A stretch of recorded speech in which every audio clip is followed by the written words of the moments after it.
Recording in progress. তো আজকে হচ্ছে 11ই মে 2024, আমাদের বার কাউন্সিল প্রিলিমিনারি অফলাইন ব্যাচের 59তম ক্লাস এবং দেওয়ানি কার্যবিধির ষষ্ঠ ক্লাস।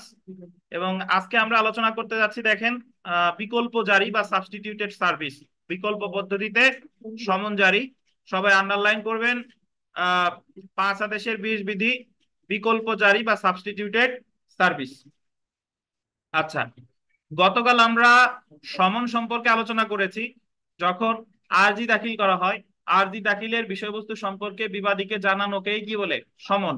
সমন ইস্যু করে 5 কার্যদিবসের মধ্যে এবং বিবাদী বরাবর পৌঁছাইতে হয় 30 দিনের মধ্যে। আচ্ছা, আমরা গতকাল ওখানে পড়েছিলাম সমন পৌঁছাই দিয়ে জারি করা যায়, একটা লটকাইয়া। এর ভিতরে পৌঁছাইয়া দেওয়ার মধ্যে আমরা পড়েছিলাম যে 5 আদেশের 9-তে যে আদালতের কর্মকর্তার মাধ্যমে, কুরিয়ার সার্ভিসের মাধ্যমে, ফ্যাক্সের মাধ্যমে, ইমেইলের মাধ্যমে। আর যদি আদালতের কোনো কর্মকর্তা যথাসময়ে সমন জারি পৌঁছাইতে না পারে, তাহলে সে অসদাচরণের জন্য দায়ী হবে। আর যদি কুরিয়ার সার্ভিস না পারে, তাহলে কুরিয়ার সার্ভিসের নাম বাদ যাবে। মনে আছে কিনা? এবং 5 আদেশের 9 কতে আমরা পড়েছিলাম যে বাদী ব্যক্তিগত ভাবেও সমন জারি করতে পারে। 5 আদেশের 9 ক, এই 9-এর কতগুলো বিধান সংশোধন এবং 9 ক সংযোজন করা হয় 2012 সালের সংশোধনীতে। এছাড়া গতদিন আমরা পড়েছিলাম যে বাদী যদি ভিন্ন আদালতের বিবাদী যদি ভিন্ন আদালতে থাকে, তাহলে ওই আদালতের ওই জায়গার যে আদালত আছে সেখানে সমন পাঠাইতে হবে, তারা জারি করবে। এছাড়া পড়ছিলাম সরকারি চাকরিজীবীদের ক্ষেত্রে অফিসের যে প্রধান, তার কাছে সমন জারি করতে হবে। এছাড়া আমরা পড়েছিলাম যে বিমান বাহিনীর সদস্য, নৌবাহিনীর সদস্য, তারপরে আপনার সেনাবাহিনীর সদস্য, তাদেরকে তাদের সমন পাঠাইতে হবে কার কাছে? কমান্ডিং অফিসারের কাছে। কমান্ডিং অফিসারের কাছে। এখন আজকে আমরা পড়বো আর একটা বিধান আছে, 5 আদেশের 20 বিধি, এটাকে বলে বিকল্প জারি বা সাবস্টিটিউটেড সার্ভিস। একটু পড়ি, দেখেন। বিকল্প সমন জারি অর্থ হলো, আন্ডারলাইন করবেন, সাধারণ পদ্ধতির বিকল্প হিসাবে সমন জারি করা। সাধারণ পদ্ধতির বিকল্প হিসেবে দেওয়ানি কার্যবিধির 5 আদেশের 20 বিধিতে বিকল্প জারি সম্পর্কে আলোচনা করা হয়েছে। তো 5 আদেশের 20 বিধি আমার মনে রাখতে হবে। পরীক্ষায় প্রশ্ন আসবে যে সাবস্টিটিউটেড সার্ভিস বা বিকল্প পদ্ধতিতে সমন জারি কোথায় আছে? 5 আদেশের কত? 20 বিধি। বিকল্প জারি করা হয় সাধারণত, গোল দিবেন, সমন লটকাইয়া। সমন লটকাইয়া। কারণ দেখেন, আদালত যে ক্ষেত্রে যুক্তিসঙ্গত হারে বিশ্বাস করে, আন্ডারলাইন করবেন, বিবাদী সমন এড়ানোর জন্য আত্মগোপন করে থাকছে। বিবাদী সমন এড়ানোর জন্য সমন গ্রহণ করবে না, এই মর্মে সে আত্মগোপনে মানে পলায় আছে, বা অন্য কোনো কারণে সাধারণ উপায়ে সমন জারি করা যাচ্ছে না, তখন নিম্নলিখিত বিকল্প ভাবে সমন জারি করা যাবে। কি কি দেখেন, আন্ডারলাইন করেন। বিবাদীর গৃহের কোনো প্রকাশ্য স্থানে, যে গৃহে বিবাদী সর্বশেষ বসবাস করেছে, ব্যবসা করেছে বলে জানা যায়, সেই গৃহের কোনো প্রকাশ্য স্থানে সমনের একটি নকল লটকাইয়া জারি করার জন্য আদালত আদেশ দিতে পারে। 3টে স্টার দেন, আমি একটু বুঝাই। ধরেন, তানবীরের বিরুদ্ধে একটা দেওয়ানি মামলা হয়েছে। এখন 5 কার্যদিবসের মধ্যে সমন প্রসেস সার্ভারের কাছে দিয়ে দিছে। দেওয়ার পরে প্রসেস সার্ভার তানবীরের বাড়ি যায়, তানবীরের আর পায় না। তানবীরের পরিবারের কোনো প্রাপ্তবয়স্ক সদস্যরাও কি পায় না। 30 দিনের মধ্যে তো জারি করতে পারে না, সমন বিনা জারিতে ফেরত আসছে। তারপরে ধরেন, উদাহরণস্বরূপ বললাম যে বাদী দায়িত্ব নেছে, ওনার, তাহলে ওরা যেহেতু পারে নাই, আমারে দেন, আমি বিবাদী বরাবর সমন জারি করে আসি। কিন্তু সেও তানবীর আর খুঁজে টুজে পাই নাই। এখন তার জন্য তো আর একটা মামলা আজীবন ওই জায়গা থাকবে না, বিলম্ব হবে না। তো সেই ক্ষেত্রে বাদী আদালতের কাছে আবেদন করবে, ইওর অনার, যেহেতু পূর্বের পদ্ধতিগুলোতে সমন জারি করা যাচ্ছে না, তানভীর ইচ্ছা করেই পলায়ন করে আছে বা ইচ্ছা করে আত্মগোপনে আছে, তাই বিকল্প পদ্ধতিতে সমন জারি করা হোক। বিকল্প পদ্ধতিতে সমন জারি মানে হচ্ছে যে, তখন আদালত যদি নির্দেশ দেয়, তখন ওই তানভীর যে জায়গা বাস করে, তানভীর যদি কোনো জায়গা ব্যবসা করে, ওই জায়গার প্রকাশ্য স্থানে, প্রকাশ্য স্থানে মানে যে জায়গা সকলের চোখ পড়ে, সেই জায়গায় ওই সমনের একটা কপি লাগাই দিয়ে আসবে। বুঝতে পারছেন? এবং আদালত এসে অবগত করবে যে ওনার বিকল্প পদ্ধতিতে সমন জারি করা হয়েছে। তার মানে কি, যেহেতু তারা আর পাওয়া যাচ্ছে না, তখন আবেদন করতে হবে কি সমন? বিকল্প পদ্ধতিতে সমন। এখন আপনি কি প্রথমেই সমন কিন্তু বিকল্প পদ্ধতিতে আবেদন করা যাবে না, কারণ যখনই স্বাভাবিক পন্থা কি হচ্ছে, ব্যর্থ হচ্ছে, তখনই হচ্ছে বিকল্প পদ্ধতিতে সমন জারি। বুঝেন কিনা? তো তাহলে মাসুদ সাহেব বলেন যে সাধারণ পদ্ধতির সাথে বিকল্প পদ্ধতিতে সমন জারির পার্থক্য কি ভাই? স্যার, সেই ক্ষেত্রে সাধারণ পদ্ধতি কার্যকর আছে না। অর্থাৎ বারবার আদালত থেকে বিভিন্ন সমন জারি করতেছে, বিবাদী পলায়ন করতেছে, রিসিভ করতেছে না, বিভিন্ন জায়গায় আত্মগোপন হচ্ছে। সেই ক্ষেত্রেই শুধুমাত্র বাদী যদি আদালতে আবেদন করতে চান, আমার এই বিবাদের বিরুদ্ধে দয়া করে বিকল্প পদ্ধতিতে সমন জারি করতে মর্জি হয়, সেই ক্ষেত্রে স্যার এই বিকল্প পদ্ধতিতে আদালত সমন জারির আদেশ দিবে। এবং আপনাকে যদি বলে যে বিকল্প পদ্ধতিতে সমন জারি করা হয় কিভাবে, লটকাইয়া, কিভাবে? লটকাইয়া। তো বিকল্প পদ্ধতিতে সমন কে বুঝেন নাই? আচ্ছা, আমরা পরে চলে আসি, দেখেন 30 ধারা, ধারা 30, উদ্ঘাটন এবং অনুরূপ বিষয়ের আদেশ দানের ক্ষমতা। উদ্ঘাটন এবং অনুরূপ বিষয়ের আদেশ দানের ক্ষমতা ব্র্যাকেটে লেখেন আদেশ 11। আদেশ 11 মানে 30 ধারার বিষয়টা কিসের সাথে সাদৃশ্য আছে? 11 আদেশ, জি। এখানে আহ একটু পড়ি তারপরে ব্যাখ্যা করি। দেখেন, নির্ধারিত হতে পারে এরূপ শর্তে বা সীমাবদ্ধতা সাপেক্ষে কোনো আদালত যে কোনো সময় গোল দিবেন শতপ্রবৃত্ত হয়ে, অথবা কোনো পক্ষের গোল দিবেন আবেদন ক্রমে, কোনো পক্ষের আবেদন ক্রমে। আচ্ছা, একটা জিনিস বুঝেন, সেটা হচ্ছে যে আমাদের দেওয়ানি মামলার একেবারে প্রথম যে স্তর সেটা হচ্ছে আরজি দাখিল, দ্বিতীয় স্তর হচ্ছে সমন, তৃতীয় স্তর হচ্ছে লিখিত জবাব। লিখিত জবাব দেওয়ার পরে তারপরে স্টেপ আছে মামলার প্রথম শুনানি। মামলার প্রথম শুনানিতে উভয় পক্ষ কি হবে? হাজির হবে। তারপরে স্টেপ হচ্ছে এডিআর, বলে এডিআর আমরা পড়বো সামনে, এডিআর। তারপরে এডিআর এর পর এডিআর যদি না হয় তারপরে স্টেজ হচ্ছে ইস্যু গঠন। ইস্যু গঠন হচ্ছে যে মানে মামলার আনুষ্ঠানিক বিচার শুরু হওয়াকে কি বলে? ইস্যু গঠন। আমাদের ফৌজদারি মামলার বিচার শুরু হয় চার্জ গঠনের পরে, আর দেওয়ানি মামলার বিচার শুরু হয় কি? ইস্যু গঠনের পরে। যেটা চার্জ সেটাই ইস্যু। ইস্যু মানে হচ্ছে বা চার্জ মানে হচ্ছে এক পক্ষ যেটা দাবি করে আর এক পক্ষ যেটা কি অস্বীকার করে, সেটার উপর ভিত্তি করে হলো ইস্যু গঠন হয়। ইস্যু গঠন হওয়ার 10 দিনের মধ্যে দেওয়ানি মামলার একটা স্টেপ থাকে, সেটাকে বলে 30 ধারা। কত ধারা? 30 ধারা। 30 ধারাকে বলে ডিসকভারি অ্যান্ড ইন্সপেকশন, আবিষ্কার এবং উদ্ঘাটন। What is discovery and inspection? শুনেন, যখন আমরা তো জানি যে বাদী যা যা চায় বিস্তারিত উল্লেখ করছে কিসে? আর দিতে। আর বাদীর কথা সমস্ত কিছু অস্বীকার করছে বা নতুন কিছু যদি দাবি করে, বিবাদী উল্লেখ করবে কিসে? লিখিত জবাবে। এখন ইস্যু গঠনের পরে বাদী বা বিবাদী একে অন্যের কাছে কতগুলো প্রশ্ন করতে চাইতে পারে, বা বিবাদী এসে বলতেছে ইওর অনার, বাদী তার আহ আহ, আরজিতে এই কথা, এই রিলেটেড কোনো কথা বলে নাই, সো ইওর অনার আমাকে অনুমতি দেওয়া হোক যে আমি বাদীর কাছে কতগুলো প্রশ্ন করতে চাই। বুঝতে পারছেন? বিবাদী প্রশ্ন করতেছে কারে? বাদীর কাছে। আবার বাদীও আদালতের কাছে অনুমতি চাইতে পারে, ইওর অনার আমি বিবাদীর কতগুলা কি প্রশ্ন করতে চাই। এলো এক। আর আবিষ্কার ও উদ্ঘাটন আরেকটা হচ্ছে যে এক পক্ষ আর এক পক্ষের কাছে কোনো দলিল দেখতে চাইতে পারে, যে ইওর অনার অমুকের কাছে ওই দলিলটা আছে, তারা নির্দেশ দেন সাথে সেই দলিলটা আমারে কি দেখায়। বুঝতে পারছেন? অর্থাৎ যে প্রশ্নগুলোর উত্তর আরজিতেও নাই, লিখিত জবাবেও নাই, সেই প্রশ্নগুলো এক পক্ষ আর এক পক্ষের কাছে কি জানতে চাইতে পারে, বা যে দলিল এক পক্ষ আর এক পক্ষের কাছে দেখতে চাইতে পারে। এই যে যে স্টেপটা, এটাকে বলে আবিষ্কার এবং উদ্ঘাটন, বা যারা কোর্টে যান সংক্ষেপে বলে 30 ধারা। এই স্টেপটা হয় ইস্যু গঠনের পরে। বুঝতে পারছেন?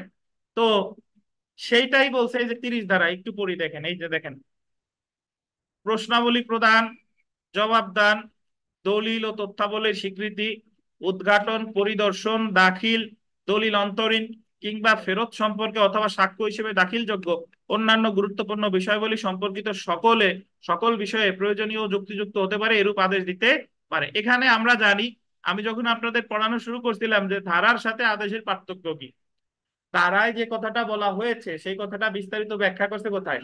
আদেশে। সো 30 ধারা পড়ে আমি যা বললাম, এখানে 30 ধারায় বিস্তারিত বলে নাই, বাট অ্যাকচুয়ালি বিস্তারিত বলছে কত আদেশে? আদেশ 11। যখন আমরা 11 আদেশে যাব তখন বিস্তারিত আমরা দেখতে পারবো। আপাতত যা বললাম এতটুকুই বুঝেন। দেখেন, সাক্ষ্য দান অথবা দলিল দাখিল অথবা উপরোক্ত অন্য উদ্দেশ্যে আন্ডারলাইন করেন যাদের হাজিরা প্রয়োজন তাদেরকে গোল দিবেন সমন প্রেরণ করতে পারে। এটা বলতেছে যে এক পক্ষ যখন আর এক পক্ষের কাছে দলিল দেখতে চায় বা অন্য কোনো ব্যক্তির কাছে দলিল দেখতে চায়, তখন আদালত তার সমন দিবে। যে অমুক তুমি আদালতে এই দলিলটা কি হাজির করো, বুঝলেন কিনা? এই সবগুলাই করতেছে কত দ্বারাই? 30 দ্বারাই। কোন তথ্য বা হলফনামা দ্বারা প্রমাণের আদেশ দিতে পারে। এখন ব্যর্থতার কারণে জরিমানা, এখানে চলে আসেন। ব্যর্থতার কারণে যারে সমন দেওয়া হলো কোন প্রশ্নের উত্তর দেওয়ার জন্য, যারে সমন দেওয়া হলো কোন দলিল দাখিলের জন্য, সে যদি ব্যর্থ হয়, মানে সে সমন অনুযায়ী হাজিরও হয় নাই, আবার কি দলিলও দাখিল করে নাই, তাহলে সেই ক্ষেত্রে তার বিরুদ্ধে আদালত কোন স্টেপ নিতে পারে সেটা আলোচনা করছে কত ধারায়? 32 ধারায়। 32 ধারাটা একটু দেখেন যে 30 ধারা অনুযায়ী যার প্রতি সমন জারি করা হয় আদালত তাকে হাজির হতে বাধ্য করতে পারে এবং এই উদ্দেশ্যে, আন্ডারলাইন করবেন, গ্রেফতারি পরোয়ানা প্রেরণ করতে পারে। যে দলিল সমন অনুযায়ী আনে নাই তারা কি করবে? গ্রেফতারি পরোয়ানা প্রেরণ, বা তার সম্পত্তি ক্রয় ও বিক্রয় করতে পারে। মানে তারে তো গ্রেফতার করতে পারেই, এর সাথে সাথে তারা ইচ্ছা করলে ওই গ্রেফতার করার সাথে ক্রয় ও বিক্রয় করতে পারে। গ্রেফতার করে নাই, সম্পত্তি ক্রয় ও কি করছে? বিক্রয় করছে। 3 নাম্বার দেখেন, তার উপর অনধিক বল দিবেন 500 টাকা জরিমানা করতে পারে। অনধিক কয় টাকা? 500 টাকা। এ বিকাশ, একটা বিকাশে বলতে দেন, এই 500 টাকা জরিমানা হবে না খরচ হবে? 500 টাকা জরিমানা হবে না খরচ হবে?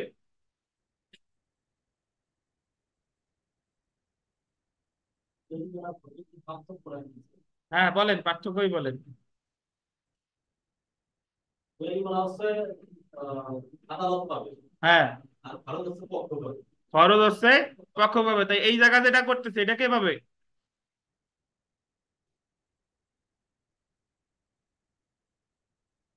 বুঝেন নাই? আদালত পাবে। এই জায়গায় কি লেখা? তো এটা পাবে কে? তাই বলে, বুঝে না বোঝার কি আছে? দেখেন, 500 টাকা জরিমানা করতে পারে এবং সবশেষে দেখেন তার হাজির হওয়ার জন্য আদালত তাকে জামানত দেওয়ার আদেশ দিতে পারে এবং লিখবেন যে জামানত দিতে ব্যর্থ হলে দেওয়ানি কারাগারে আটক রাখতে পারে। যার বইটা আছে সে তো আর লেখার দরকার নাই, যার নাই সে একটু লিখবেন যে তার হাজির হওয়ার জন্য আদালত তাকে জামানত দেওয়ার আদেশ দিতে পারে। আর জামানত দিতে যদি ব্যর্থ হয় তাহলে কোথায় কি করবে? দেওয়ানি কারাগারে আটক করতে পারে।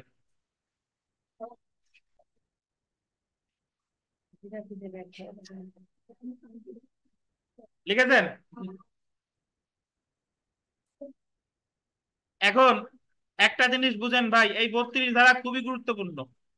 আপনাদের লিখিত পরীক্ষায় 32 ধারা থেকে প্রশ্ন আসে যে অমুক, আহ, ধরেন তানভীর এবং টুটুলের মধ্যে একটা মামলা চলমান আছে, মামলাটি আজকে তদবিরের জন্য দিন ধার্য আছে। এমন সময় তানভীর একটা দলিলের কথা বলে, যে দলিলটা আছে তৃতীয় কোনো ব্যক্তি শেখর সাহেবের কাছে।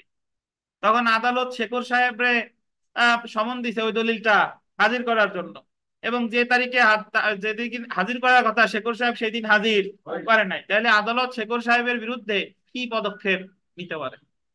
কি পদক্ষেপ নিতে পারে বলে? 32 ধারা অনুযায়ী তাকে গ্রেফতার করতে পারে, তার সম্পত্তি ক্রয় বা বিক্রয় করতে পারে, তাকে কত 500 টাকা জরিমানা করতে পারে, অথবা তারা কি দেওয়ানি অথবা তারে জামানত প্রদানের নির্দেশ দিতে পারে, আর জামানত না দিলে দেওয়ানি কারাগারে আটকের নির্দেশ। বুঝতে পারছেন? আচ্ছা, এই 32 ধারাটা হচ্ছে আপনার, লেখেন 32 ধারাটা 16 আদেশের 20 বিধির মতো লেখেন। 32 ধারা 16 আদেশের 20 বিধির মতো, 16 আদেশের 20 বিধির মতো।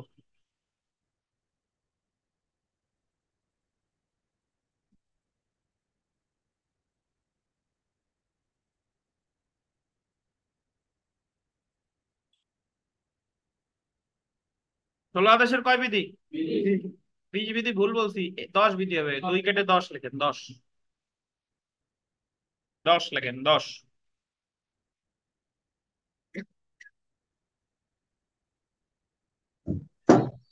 আচ্ছা, 20 কেটে 10 লিখবো? হ্যাঁ হ্যাঁ হ্যাঁ, 20 কেটে 10 লেখেন। আচ্ছা।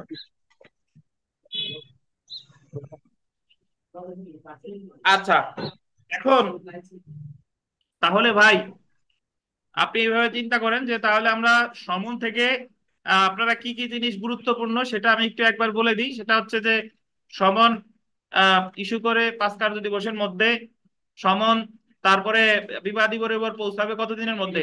30 দিনের মধ্যে। প্রাপ্তবয়স্ক মানে তলবি ব্যক্তিকে না পাওয়া গেলে সমন দিবে কার কাছে? প্রাপ্তবয়স্ক ব্যক্তির কাছে। যদি বিদেশে থাকে তাহলে বিদেশেও পাঠানো যাবে, রাজনৈতিক প্রতিনিধির মাধ্যমে বা পত্র আকারে কি পাঠানো যাবে। সরকারি কর্মকর্তা হলে সরকারি কর্মকর্তার প্রধানের কাছে, তবে আর্মি, নেভি, এয়ারফোর্স এগুলার ক্ষেত্রে কার কাছে? কমান্ডিং অফিসারের কাছে। আর স্বাভাবিক পন্থায় যদি সমন জারি করা না যায় তাহলে সমন জারি করবে কি? বিকল্প পদ্ধতিতে। বিকল্প পদ্ধতিতে সমন জারি করে কিভাবে? লটকাইয়া। লটকাইয়া। আর ডিসকভারি এন্ড ইন্সপেকশন সম্পর্কে বলছে কত ধারায়? 30 ধারায়। 30 ধারায় যে বিষয়টা বলছে সেই বিষয়টা যদি কেউ ব্যর্থ হয় তাহলে পদক্ষেপ নেবে কয় ধারায়? 32 ধারায়। এবং 32 ধারায় যদি পদক্ষেপ নেয় আপনার মনে রাখতে হবে গ্রেফতার করতে পারে, ক্রোধ বা বিক্রয় করতে পারে, অনধিক কত টাকা? 500 টাকা জরিমানা করতে পারে, আর হচ্ছে জামানত প্রদানের নির্দেশ দিতে পারে, অথবা কি দেওয়ানি কারাগারে আটকের নির্দেশ দিতে পারে। এখন অনেকে যারা নতুন আছেন বা জানেন না তাদের উদ্দেশ্যে বলি যে কারাগার তো কারাগার, এই জায়গা আবার দেওয়ানি কারাগার শব্দটা বলতেছে কেন? দেওয়ানি কারাগার এই উদ্দেশ্যে বলতেছে কারণ দেওয়ানি কারাগারে যে নিবে, ধরেন তানভীরের মামলার প্রেক্ষিতে শেখর সাহেবরে নিল, তখন ওই তানভীরের খরচ, ওই ভিতরে ওই শেখর সাহেব কি খাবে না না খাবে এই সকল খরচাপাতি তানভীরেরই দেওয়া লাগবে। ফৌজদারি মামলার ক্ষেত্রে খরচপাতি বহন করে রাষ্ট্র, আর দেওয়ানি মামলার ক্ষেত্রে যদি কাউরে কারাগারে নিয়ে যায়, যারে নেবে তার খরচাপাতি দেবে কে? যে বাদী, নট অনলি বাদী, মানে যার মামলার প্রেক্ষিতে যাচ্ছে সে। বুঝতে পারছেন? আচ্ছা, এখন শুধুমাত্র সেটা না, তার স্ট্যাটাস অনুযায়ী দিতে হবে। সে যদি স্বাভাবিক যে জীবনযাপন করে, ধরেন একজন এমপি সাহেবরে যদি আপনি নেন তাহলে তার স্ট্যাটাস অনুযায়ী খরচ খরচ দিতে হবে। আচ্ছা আচ্ছা, তো আমরা দেখেন আমরা সেলফ প্র্যাকটিসে আসি। নিম্নলিখিত কোন ব্যক্তি সমন দিবে বা ইস্যু করবে? 2 নম্বর প্রশ্ন। বিচারক, আইনজীবী, সমন দেওয়ার জন্য আদালতের নিয়োগকৃত কর্মকর্তা, আদালতের রেজিস্ট্রার কে? 3 নম্বর প্রশ্ন গুরুত্বপূর্ণ, দেখেন যে প্রত্যেকটি সমন স্বাক্ষরিত হবে বিচারক দ্বারা বা স্বাক্ষরের উদ্দেশ্যে বিচারক কর্তৃক নিয়োগকৃত কোনো কি অফিসার দ্বারা। ঠিক আছে? আচ্ছা, আর মকদ্দমা দায়ের করার তারিখ হতে কত কার্য দিবসের মধ্যে সমন দিতে হবে? কত কত? 5। আর মকদ্দমা দায়ের করার 5 কার্য দিবসের মধ্যে সমন দিতে হবে বা ইস্যু করতে হবে, এটা কি বাধ্যতামূলক। 6 নাম্বার দেখেন যে যদি নির্ধারিত সময় সমন প্রদানের জন্য নিয়োগকৃত আদালতের কর্মকর্তা সমন প্রদান করতে ব্যর্থ হয়, আদালতের কর্মকর্তা ব্যর্থ হলে কিসের জন্য দায়ী হবে? অসততা। অসদাচরণের জন্য। বুঝতে পারছেন? জি। 7 গুরুত্বপূর্ণ, দেখেন বিবাদী বরাবর সমন দিতে হবে না বা ইস্যু করার প্রয়োজন নাই আরজি পেশ করার সময় হাজির হয়ে বিবাদী যদি বাদীর দাবি কি করে নাই? স্বীকার করে নাই। তারপরে 8 নাম্বার দেখেন যে প্রত্যেকটি সমনের সাথে পাঠাতে হবে কি আপনার আর্জির নকল বা অনুমতি প্রদত্ত হলে সংক্ষিপ্ত বিবৃতি। বুঝতে পারছেন? আচ্ছা, তারপরে দেখেন যে 9 নাম্বারে বলতেছে যে আদালত ড্যাশ সময়ের মধ্যে স্থির করবে যে শুধুমাত্র বিচার্য বিষয় নির্ধারণ করণ বা মকদ্দমা চূড়ান্ত সমাধানের জন্য সমন দেওয়া হচ্ছে কিনা। সমন কখন? প্রদানের সময়। 10 নাম্বারটাও গুরুত্বপূর্ণ, বর্তমানে নিম্নলিখিত কোন পদ্ধতিতে সমন জারি করা যায়? উপরের সবগুলাতেই যায়। আচ্ছা, তারপরে দেখেন যে 11 যথাযথ কর্মকর্তার নিকট সমন বা কুরিয়ার সার্ভিস, কর্মকর্তার নিকট বা কুরিয়ার সার্ভিসের নিকট সমন প্রেরণ করার পর কর্মকর্তা বা কুরিয়ার সার্ভিস কতদিনের মধ্যে বিবাদী বরাবর সমন পাঠাবে? কতদিন? 30 দিন। যদি কুরিয়ার সার্ভিস ব্যর্থ হয়, 12 নম্বর গুরুত্বপূর্ণ, কি হবে? তার তালিকা থেকে নাম বাদ দেবে। 13 নম্বর দেখেন যে বহু সংখ্যক বিবাদীর ক্ষেত্রে সমন জারি করতে হবে কার কাছে? সবার কাছে, প্রত্যেক বিবাদীর কাছে। 14 নাম্বার দেখেন যে ক্ষেত্রে বিবাদী বাংলাদেশের বাইরে বসবাস করে, বাংলাদেশের সমন গ্রহণের কোনো প্রতিনিধি নাই, সেক্ষেত্রে সমন পাঠাতে হবে বিবাদী যে জায়গা কি বিবাদী যে জায়গায় বসবাস করে। 15 দেখেন বাংলাদেশের বাইরে অবস্থিত কোনো দেওয়ানি আদালত কর্তৃক ইস্যুকৃত সমন বাংলাদেশে জারির জন্য পাঠানো যেতে পারে, বাংলাদেশের কোনো আদালত। 14 আর 15 বিবিআই দেখেন, 14তে বলছে 5 আদেশের 25 বিধি আর 15তে বলছে 29 ধারা, দুইটা দুই জিনিস। 5 আদেশের 25 বিধিতে বলতেছে বাংলাদেশি সমন বিদেশে কিভাবে পাঠাইতে হবে, বুঝতে পারছেন? আর 29 ধারায় বলতেছে, মানে 15 নম্বর প্রশ্নে, বিদেশি সমন বাংলাদেশে কিভাবে পাঠাবে। বুঝেন কিনা? বাংলাদেশের সমন বিদেশে যাবে, এটা হলো 5 আদেশের 25 বিধি। আর বিদেশের সমন বাংলাদেশে আসবে, এটা কত দ্বারা? 29 দ্বারা। বাংলাদেশের কোন আদালতে পাঠাবে, বাংলাদেশের কোন আদালতে, বুঝতে পারছেন? 16টা দেখেন যে যখন সমন জারির সময় বিবাদী তার বসবাসের স্থানে অনুপস্থিত থাকে বা বিবাদীর সমন গ্রহণের ক্ষমতাপ্রাপ্ত কোনো প্রতিনিধি না থাকে, তখন কার বরাবর সমন জারি করতে হবে? পরিবারের কি প্রাপ্তবয়স্ক। আর যদি ফৌজদারি মামলা হতো, পরেরটা দেখেন, বিবাদী জেলে থাকলে সমন দিতে হবে কার কাছে? জেলের ভারপ্রাপ্ত কর্মকর্তার কাছে। 18 নম্বর দেখেন যে বিবাদী যদি সরকারি কর্মচারী হয়ে থাকে তবে সমনটি কার কাছে পাঠাবে? বিবাদীর অফিসের প্রধানকে। পরেরটা দেখেন 19, যদি সৈনিক, নবিক বা বৈমানিক হয় তাহলে কার কাছে? কমান্ডিং অফিসারের কাছে।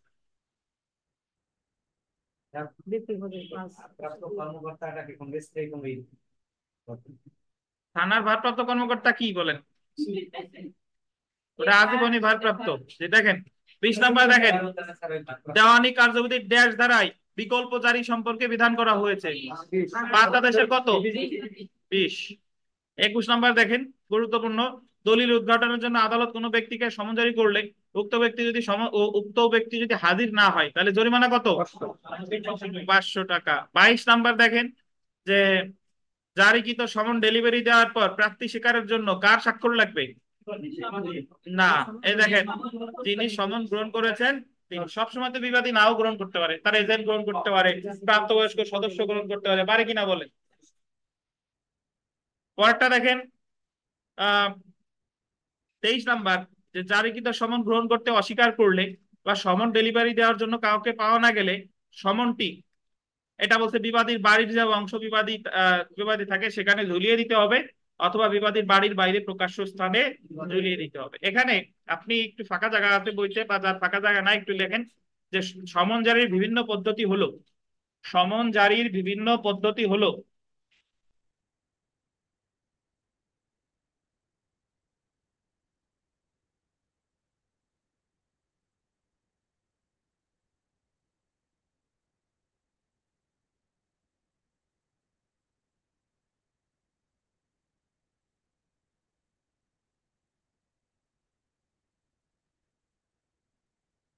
সমন জারির বিভিন্ন পদ্ধতি হলো, 1 নম্বরে লেখেন আদালতের মাধ্যমে, আদালতের কর্মকর্তার মাধ্যমে।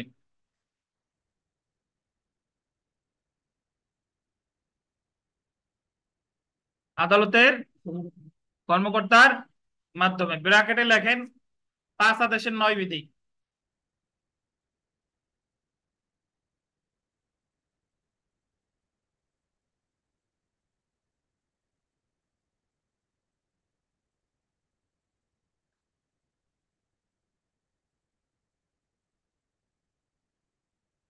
আদালতের তারপর লেখেন 2 নাম্বার দিয়ে লেখেন ব্যক্তিগতভাবে।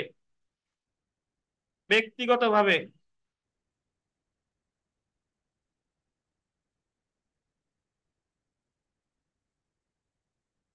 ব্যক্তিগতভাবে ব্র্যাকেটে লেখেন 5 আদেশের 9 ক।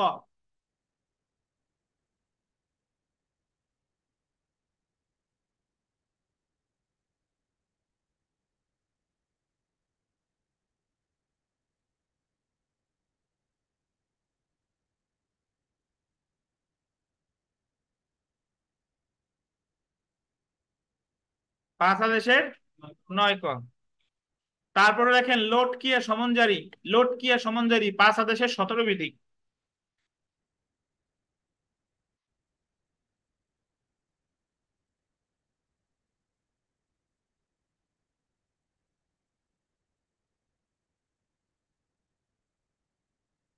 লোটকিয়া সমনজারি 5 আদেশের 17,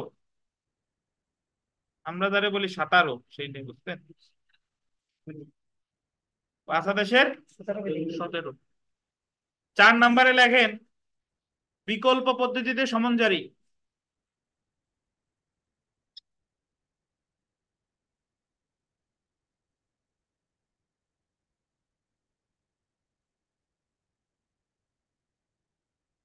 বিকল্প পদ্ধতিতে সমন জারি। লেখেন 5 আদেশের 20 বিধি।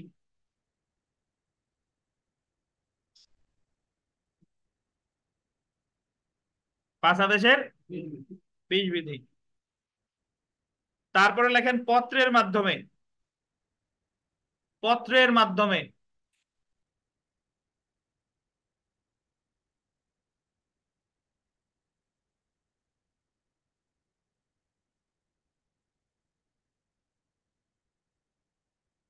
5 আদেশের 30 বিধি। 5 আদেশের 30 বিধি।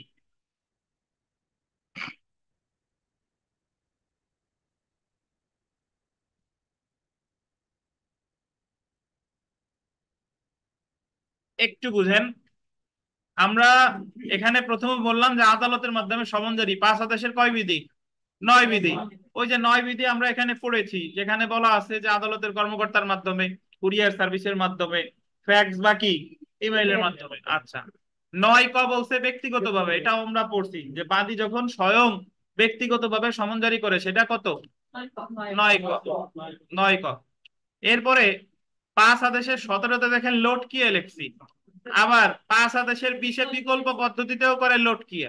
এখন আপনার কাছে প্রশ্ন আসতে পারে যে এই দুই লটকানোর মধ্যে পার্থক্য কি? ওই জায়গাও লটকিয়ে 5 আদেশের 17, আবার 5 আদেশের 20-এও লটকিয়ে। আচ্ছা, ধন্যবাদ। পার্থক্য হচ্ছে যে যখন প্রসেস সার্ভার বা যে কোনো সমন জারি করতে গেছে, তখন তানভীর বাসায় আছে কিন্তু নিচ্ছে না, বা তার কোনো পরিবারের সদস্যও কি গ্রহণ করতেছে না, তখন যিনি সমন জারি করতে গেছে তখন যেহেতু ওরা থেকেও নিচ্ছে না, তখন ওই জায়গাতে প্রকাশ্য স্থান আছে সেই জায়গা লটকাইয়া দিয়ে আসবে। এটা হলো 5 আদেশের 17। বুঝতে পারছেন? আর যখন তানবীরের বাড়ি গিয়ে তানবীরও পায় না, পরিবারের কোনো সদস্যরেও পায় না, দিনের পর দিন গেছে আর পায় না, তখন আদালতের কাছ থেকে অনুমতি নিচ্ছে যে ইওর অনার, যে তার প্রতি স্বাভাবিক পন্থায় সমন জারি করা যাচ্ছে না, তাই বিকল্প পদ্ধতিতে সমন জারির মানে আদেশ দেওয়া হোক। তাহলে আদালত যদি আদেশ দেয়, সেই ক্ষেত্রে তানবীর যে জায়গায় ব্যবসা করে বা যে জায়গায় বাস করে সেই জায়গার যে প্রকাশ্য স্থান সেখানে লটকাইয়ে লাগাই দিয়ে যাবে। এটা এবং আদালতকে আবার অবগত করবে যে ইওর অনার বিকল্প পদ্ধতিতে সমন জারি করা হয়েছে। এটা হচ্ছে কি 5 আদেশের কত? বুঝতে পারছেন? তাহলে 5 আদেশের 17 আর 20-এর ভিতর পার্থক্য কি মিতা? বলেন মিতা। জি জি। হুম।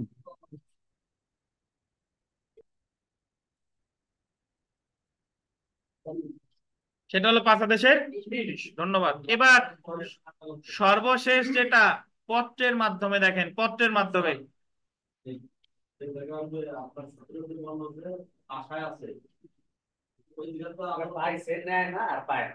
বলেন বলেন। না, আদালতের কাছ থেকে আলাদা করে অনুমতি নেওয়া লাগতেছে না। হ্যাঁ, বুঝতে পারছেন? আচ্ছা, এবার আসেন 5 আদেশের 30 যেটা পত্রের, এখানে 30 বিধিতে বলা আছে যে আদালত বিবাদীর মর্যাদা অনুযায়ী বা ওই ব্যক্তির মর্যাদা অনুযায়ী সমন না দিয়ে তারে পত্র দিবে। ভিআইপি লোক মামলা করছেন এমপির বিরুদ্ধে বা মানে কোনো সম্মানিত ব্যক্তির বিরুদ্ধে, তখন তারে সমন শব্দটা বলতেছে না, কিন্তু যা দিচ্ছেন সেটা কিন্তু সমনের মতোই, তারে পত্র মারফত জানাচ্ছেন যে জনাব আপনার বিরুদ্ধে মামলা করা হয়ে গেছে। এই হলো পত্রের মারফত, কিন্তু সমনে যা যা থাকে ওই পত্রেও কি তাই তাই থাকে। বুঝতে পারছেন? তাহলে পত্রের মারফত সমন জারি করতেছে কি মর্যাদা অনুসারে আদালত সিদ্ধান্ত নেবে, যার বিরুদ্ধে মামলা করছে সে একজন গণ্যমান্য সম্মানিত ব্যক্তি, তখন তারে সরাসরি সমন না দিয়ে কিসের মারফত পাঠাবে? যে বলেন ফারুক, বলেন।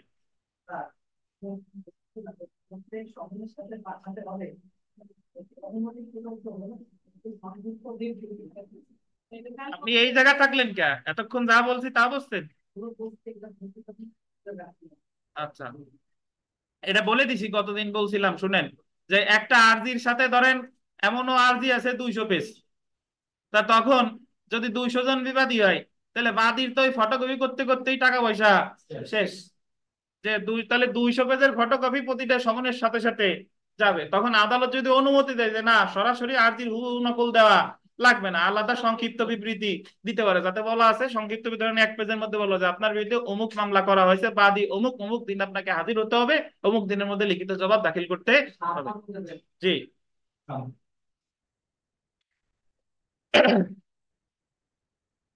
আশা করি সমন রিলেটেড যদি কোনো কিছু আসে, এর বাইরে থেকে আসার আর সুযোগ নাই, আসলে এখান থেকে ইনশাল্লাহ পারবেন। এবং এখান থেকে লিখিত পরীক্ষার প্রশ্ন আসে যে সমন কি, বিবাদীর প্রতি কিভাবে সমন জারি করা হয়, বিবাদীর প্রতি সমন জারির বিভিন্ন পদ্ধতি আলোচনা করুন। তখন এই যে আপনার আদালতের মাধ্যমে সমন জারি, তারপরে কি ব্যক্তিগতভাবে সমন জারি, তারপরে আছে লোড কিয়ের সমন জারি, তারপর আছে বিকল্প পদ্ধতিতে সমন জারি, এবং আরেকটা হচ্ছে কি পত্রের মাধ্যমে সমন জারি, এই একই কথা। হ্যাঁ, দিব দিব, জি। আচ্ছা, আমরা তাহলে আহ যাদের মনে কৌতূহল ছিল যে আমরা 6 আদেশ না পড়ে আগে 7 আদেশ পড়লাম কেন, সরি 5 না পড়ে আগে কি 7 পড়লাম কেন, 6 পড়লাম কে 7 পড়লাম কেন, তো সেটা হচ্ছে যে কারণ এটা সিকোয়েন্স অনুযায়ী। কারণ আরজি মামলা দাখিল করে, আরজি আছে 7 আদেশে। আচ্ছা, আরজি পরে দেয় সমন, সমন আছে কত 5 আদেশ। এখন 5-এর পরে আবার চলে যাব যেহেতু লিখিত জবাব, এটা আছে কততে 8 আদেশ। তাহলে আমরা কয়টা আদেশ পড়লাম একটু মনে করেন। যে প্রথমে 1 নাম্বার ছিল মামলার পক্ষ, বিথিকা বলেন কয়টা পড়ছি, আর কেউ বলবেন না, বলেন। দুয়ে কি বলেন,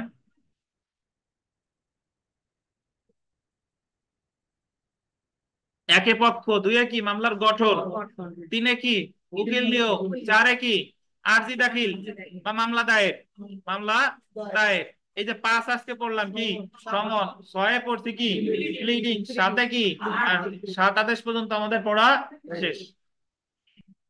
এবার আমরা পড়বো লিখিত জবাব, আদেশ 8। দেখেন,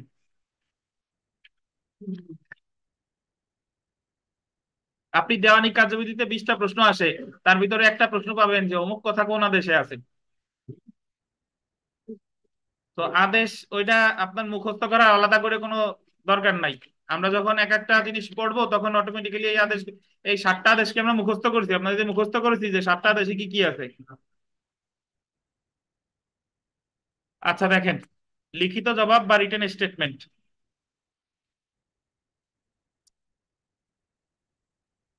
লিখিত জবাব হলো বিবাদীর প্লিডিংস, যেখানে বিবাদী বাদী কর্তৃক তার আর্জিতে দাবিকৃত বিষয়সমূহ অস্বীকার করে, আন্ডারলাইন করবেন, আর্জিতে যা যা উল্লেখ করছে সেগুলো অস্বীকার করবে বিবাদী কিসে, লিখিত যাবে যে না আমি তার কাছ থেকে কোনো টাকা নেই নেই, মধ্যবর্তী মুনাফা তো পরের কথা, এটা আমার জমি, আমি গাছ লাগাইছি, আমি বাঁশ বিক্রি করে খাচ্ছি, তার আমি বেদখলি করি নাই, এই যে যে অস্বীকার করতেছে এই অস্বীকার গুলো করবে কিসে, লিখিত দেওয়া হবে।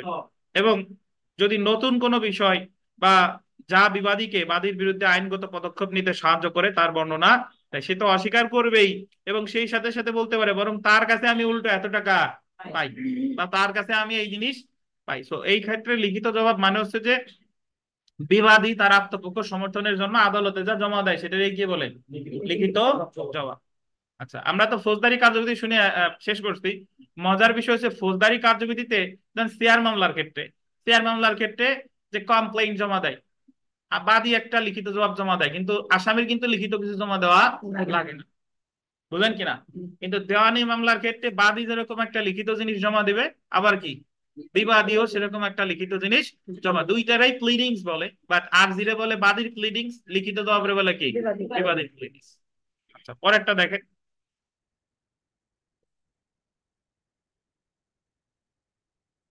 দেশের এক বিধি লিখিত জবাব দাখিলের সময়, প্রতিটা জিনিসের একটা সময় আছে, কোনো জিনিসই আনলিমিটেড না। তো যেরকম বলেন তো বিথিকা বলেন যে আরজি দাখিলের কোনো সময় আছে কিনা,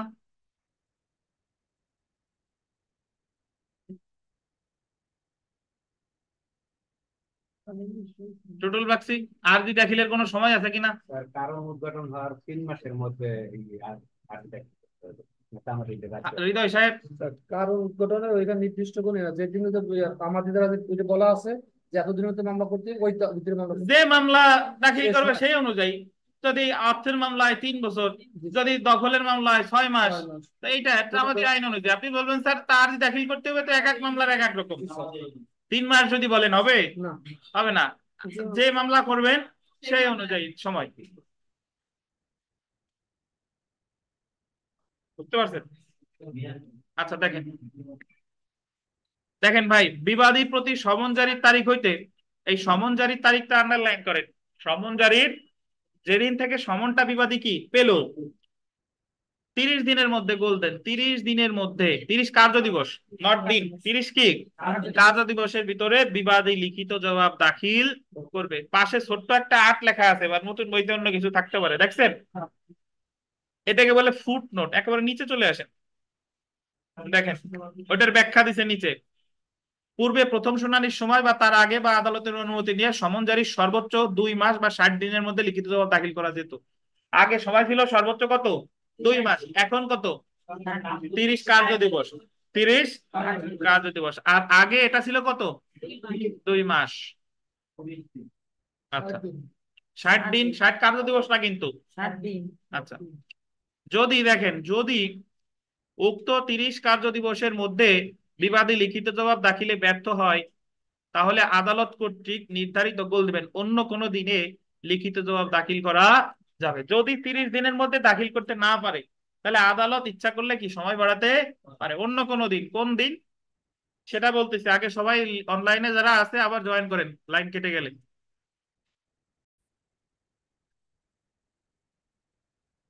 তাহলে দেখেন ভাই, যে জায়গায় ছিলাম আমরা, যে অন্য কোনো দিনে লিখিত জবাব দাখিল করা যাবে, তবে এমন সময় কোনোভাবে, আন্ডারলাইন করেন, সমন প্রদানের তারিখ হইতে গোল দিবেন 60 কার্য দিবসের বেশি হবে।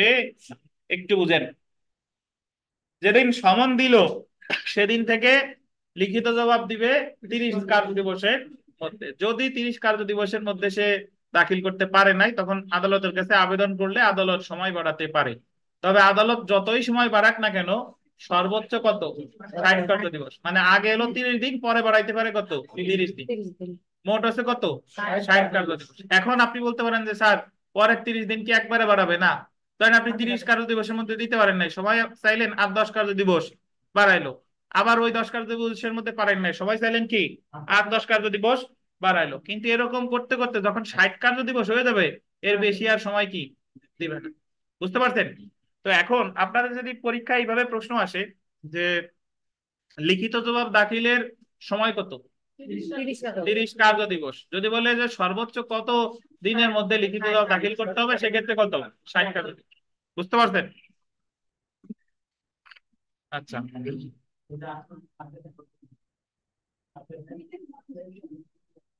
জেনে রাখা ভালো, দেখেন সমন জারির তারিখ হইতে গোল দিবেন সর্বোচ্চ 60 কার্য দিবসের মধ্যে লিখিত জবাব দাখিল করতে হবে। তাহলে লিখিত জবাব দাখিল করতে হবে সর্বোচ্চ কত? দেখেন লিখিত জবাব দাখিলের আন্ডারলাইন করেন, প্রাথমিক সময় 30 কার্য দিবস। প্রাথমিক সময় কত? যদি প্রথমে 30 কার্য দিবসের মধ্যে লিখিত জবাব দাখিল করতে ব্যর্থ হয়, তাহলে আদালত আরো 30 কার্য দিবস মঞ্জুর করতে পারে। বুঝতে পারছেন? যদি উক্ত 60 কার্য দিবসের মধ্যে, আন্ডারলাইন করেন, এটা গুরুত্বপূর্ণ কথা, যদি উক্ত 60 কার্য দিবসের মধ্যে লিখিত জবাব দাখিল করতে ব্যর্থ হয়, অর্থাৎ উনি টোটালি যে সময় পাইছে ওই সময়ের মধ্যে লিখিত জবাব দাখিল করতে পারে নাই, তাহলে আদালত মকদ্দমাটি একতরফা নিষ্পত্তি, আন্ডারলাইন করেন, ডিসপোজ অফ এক্স পার্টি, একতরফা নিষ্পত্তি করবে। 8 আদেশে গোল দিবেন 1 বিধি। এটা দেওয়ানি কার্যবিধির 2012 সালের সংশোধনীতে আনা হয়েছে। অর্থাৎ যদি এই 60 কার্য দিবসের মধ্যেও সে লিখিত জবাব দাখিল করতে না পারে, তাহলে মামলাটা কি করবে? একতরফা ডিক্রি না, কিন্তু একতরফা কি এক্স পার্টি ডিসপোজাল। তো দেখেন এই ধারার অধীন উল্লেখিত সময়ের মধ্যে আদালতের জন্য নির্দেশনামূলক বাধ্যতামূলক না। প্রতিকারটা দেখেন, প্রতিকার নির্ধারিত সময়ে লিখিত জবাব দাখিল করতে না পারার কারণে আদালত কোনো মকদ্দমায় একতরফা নিষ্পত্তির আদেশ দিলে আদালতের এরূপ একতরফা নিষ্পত্তির সিদ্ধান্ত গোল দিবেন আপিল অযোগ্য আদেশ, নন অ্যাপিলেবল অর্ডার। এই 8 আদেশের 1 বিধিতে যদি কোনো মামলা একতরফা নিষ্পত্তি করে, এটা কি আদেশ? আপিল অযোগ্য আদেশ। তাই আদালতের এরূপ একতরফা নিষ্পত্তির সিদ্ধান্তের বিরুদ্ধে আপিল করা যাবে না, আন্ডারলাইন করবেন। কিন্তু কি করা যাবে? তিনটে স্টার দেন। হ্যাঁ জি, এখন বুঝেন একটু। যদি আপনাদের এইভাবে পরীক্ষায় প্রশ্ন আসবে যে লিখিত জবাব যদি নির্ধারিত সময়ের মধ্যে দাখিল করতে না পারে তাহলে আদালত কি করবে মামলার? একতরফা কি নিষ্পত্তি? একতরফা নিষ্পত্তি ডিক্রি না আদেশ? আদেশ। কি আদেশ? আপিল যোগ্য না আপিল অযোগ্য? আপিল অযোগ্য। তা এই ক্ষেত্রে প্রতিকার কি? ডিভিশন। এবার আমরা চলে এসে দেখেন যে সরকার কর্তৃক ধারা ৮০ সরকার কর্তৃক লিখিত জবাব দাখিলের সময়। এই লিখিত জবাবটা দাখিল করবে সরকার। যখন আপনি মামলা করতেছেন সরকারের বিবাদী করে, কারে বিবাদীকে? সরকার। সেই ক্ষেত্রে দেখেন দেওয়ানি কার্যবিধির ৮০ ধারা অনুযায়ী সরকার বা সরকারি কর্মকর্তার বিরুদ্ধে মোকদ্দমা দায়ের করার পূর্বে আন্ডারলাইন করবেন ২ মাসের নোটিশ দিতে হয়। ২ মাসের নোটিশ দেওয়ার পর মোকদ্দমাটি দায়ের করতে হবে। তাহলে আপনি যদি কোনো সরকারি কর্মকর্তা বা সরকারের বিরুদ্ধে স্বয়ং মামলা করতে চান তাহলে সরকারের নোটিশ দিতে হবে। মামলা করার কয় মাস পূর্বে?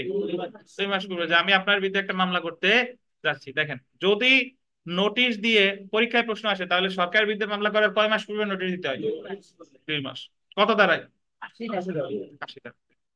যদি নোটিশ দিয়ে মোকদ্দমাটি করা হয় তাহলে সরকার লিখিত জবাব দাখিলের সর্বোচ্চ গোল দিবেন ৬০ কার্যদিবস সময় পেতে পারে। অর্থাৎ আপনি নোটিশ দিয়ে মামলাটা করছেন তাহলে সরকার লিখিত জবাব দাখিলের জন্য সময় পাবে কত? ৬০। নরমালি সাধারণ ব্যক্তি যা পায় সরকারও তাই পাবে। কিন্তু যদি দেখেন যে ক্ষেত্রে নোটিশ না দিয়ে মোকদ্দমাটা করা হয়েছে, যে জায়গায় আপনি নোটিশ কি দেন না, অর্থাৎ নোটিশ না দিয়েই সরাসরি সরকারের বিরুদ্ধে মামলা করে ফেলছেন, সেই ক্ষেত্রে লিখিত জবাব দাখিলের জন্য আদালত সরকারকে গোল দিবেন সর্বনিম্ন ৩ মাসের বা ৩ মাসের কম নয়, নট লেস দেন 3 মান্থ সময় দিতে পারে।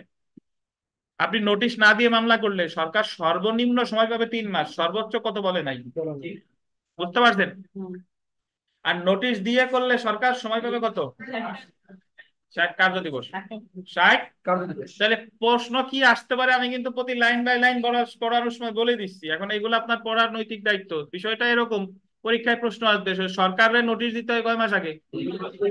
নোটিশ দেওয়া কি বাধ্যতামূলক? নোটিশ দেওয়া বাধ্যতামূলক না। যদি নোটিশ দেন তাহলে সরকার সময় পাবে কত? ৬০ কার্যদিবস। যদি নোটিশ না দেন তাহলে সরকার সময় পাবে কত? সর্বনিম্ন কত? ৩ মাস। ৩ মাস ৩ মাসের কম।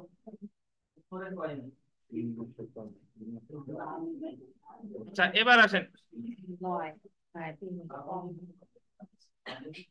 বুঝতে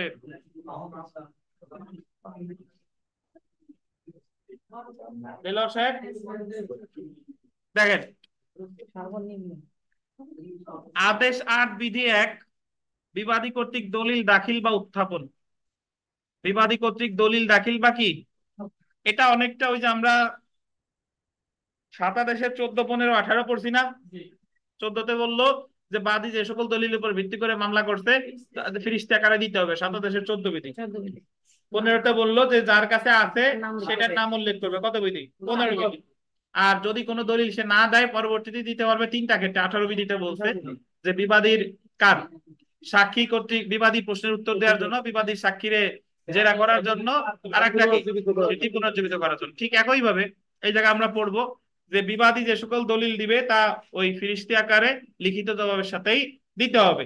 যদি না দেয় তাহলে কার কাছে আছে কি উল্লেখ করে দিবে, আর যেগুলো দেয় নাই পরবর্তী দিতে পারবে সাক্ষীর বাদীর সাক্ষীকে জেরা করার জন্য, বাদী কর্তৃক কোনো প্রশ্নের উত্তর দেওয়ার জন্য, আর কি স্মৃতি পুনর্জীবিত করার জন্য। দেখেন বিবাদী তার আত্মপক্ষ সমর্থনে তার দখলে থাকা যে সকল দলিলের উপর নির্ভর করে লিখিত জবাব দাখিলের সময় বিবাদী উক্ত দলিল সমূহ দাখিল করবে। এই বিধি মনে রাখার দরকার নাই। সাধারণ নিয়ম হলো লিখিত জবাবের সাথে বিবাদী যে সকল দলিল দাখিল করেনি আদালত সে সকল দলিল পরবর্তীতে দাখিলের অনুমতি দিবে না। তবে ব্যতিক্রম প্রেক্ষাপটে আদালত এমন দলিল দাখিলের অনুমতি দিতে পারে। লিখিত জবাবে দাখিলের সময় দাখিল করা হয়নি এমন দলিল আদালতের অনুমতি ছাড়া আদালত উত্থাপন করা যাবে যদি, দেখেন কখন, আন্ডারলাইন করবেন, দলিল সমূহ বাদীর সাক্ষীকে জেরা করার জন্য দাখিল করা হয়। আগেরটা ছিল বিবাদীর সাক্ষী, আর এটা কি বাদীর সাক্ষী। খতে যার বইতে বিবাদী আছে বাদী করেন, খতে দেখেন বিবাদী কর্তৃক উত্থাপিত কোনো বিষয়, এটা হবে বাদী কর্তৃক উত্থাপিত কোনো বিষয়। এটা বিবাদী হবে না, এটা বাদী হবে। খ বি টুক কেটে দেন। বাদী কর্তৃক উত্থাপিত কোনো বিষয় উত্তর প্রদানের জন্য আদালতে হাজির করা হয়, বা যেসব দলিল সমূহ কেবলমাত্র কোনো সাক্ষীকে তার স্মৃতি পুনর্জীবিত করার জন্য উত্থাপন করা হয়। So, ওই তিনটার হুবহু এক, খালি ওই জায়গা ছিল বিবাদী, এই জায়গা কি বাদী।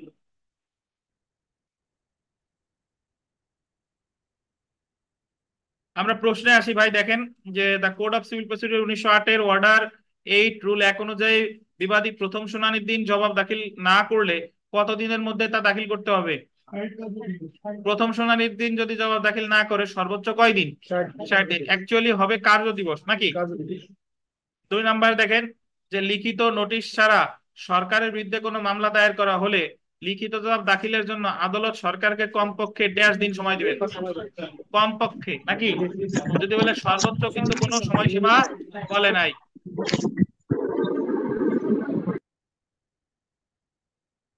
তিন নাম্বারটা দেখেন যে কোনো ব্যক্তি বিবাদী পক্ষ তার লিখিত জবাব দাখিল করবে সর্বোচ্চ কত?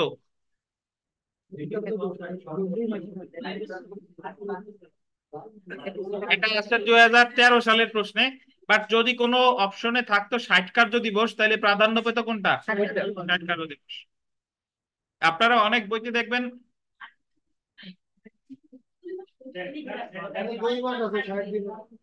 কোন জায়গায় লেখা আছে,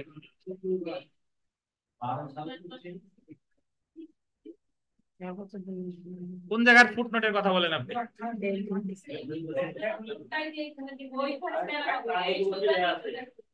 একটা 12 সালে দেওয়ানি কার্যবিধি সংশোধন নিয়ে লিখিত জবাব প্রদানের সর্বোচ্চ মেয়াদ ছিল 60 কার্যদিবস। বুঝতেন কিনা আপনি? উনি কি বলে বুঝি নাই তো।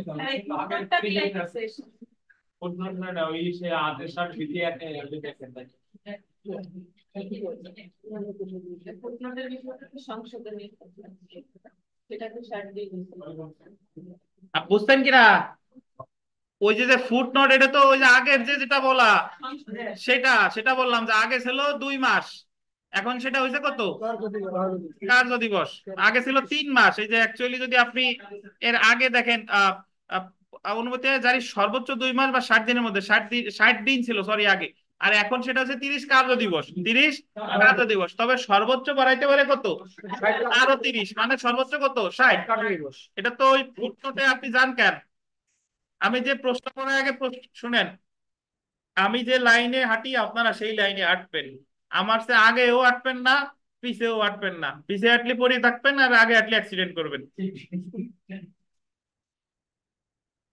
তো প্রশ্ন তো আমি যদি মনে করেন, ধরেন এই প্রশ্নটা পড়ছি, আপনি যে ব্যাখ্যা পড়তে যান কেন? ব্যাখ্যা পড়বেন আমি যদি ব্যাখ্যা পড়াই কি তখন পড়বেন, না বাড়ি বসে নিশ্চিন্তে ব্যাখ্যা পড়বেন। ব্যাখ্যা তো আমিই দিচ্ছি। তো এই জায়গা যে বিষয়টা সেটা দেখেন, এখানে আসছে যে কোনো ব্যক্তি বিবাদী পক্ষে তার লিখিত জবাব দাখিল করবে সর্বোচ্চ, আমরা জানি এখন কত? 60 কার্য দিবস। কিন্তু কোনো অপশনে 60 কার্য দিবস নাই। তাহলে আমরা দেখবো এর কাছাকাছি কি আছে, কি 2 মাস। এখন একটা কথা শুনেন, এই প্রশ্নটা করতে হলো 2013 সালে, আমি যেবার পরীক্ষা দিয়েছিলাম তখন। দেখেন তো এই জায়গায় আপনারা যারা যে মোবাইলে দেওয়ানি কার্যবিধি পড়েন, বা বাড়িতে দেখবেন গাজী শামসুর রহমান স্যার বা অন্যান্য স্যারের বই আছে, পুরাতন বই, ওই সকল বইতে ওনারা তো বই লেখছে অনেক আগে, 20-30 বছর আগে। দেখা গেল যে সংশোধনী গুলো 2012 সালে আনছে, সেই সংশোধনী গুলো ঠিক করা হয় নাই। ওই সকল বইয়ে যাই দেখবেন 2 মাসই আছে। বুঝতে পারছেন? তাহলে উত্তর কিন্তু অ্যাকচুয়ালি 2012 সালের সংশোধনী অনুযায়ী সর্বোচ্চ কত? 60 কার্য দিবস। কথা শেষ।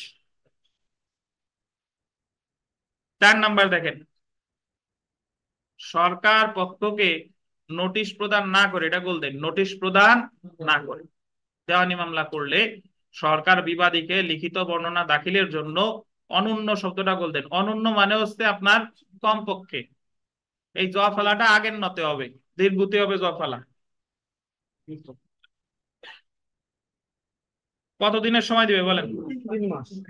3 মাস। তো এই জায়গায় যা যা আছে মোটামুটি পারেন। 5 নাম্বার দেখেন যে যদি বিবাদী আদালত কর্তৃক নির্ধারিত সময় লিখিত বর্ণনা দাখিলে ব্যর্থ হয়, তাহলে তার মামলা কি হবে? একতরফা নিষ্পত্তি হবে। ব্র্যাকেটে লেখেন 8 আদেশের এক বিধি। 8 আদেশের এক বিধি। আর বিবাদীর প্রতিকার কি? রিভিশন।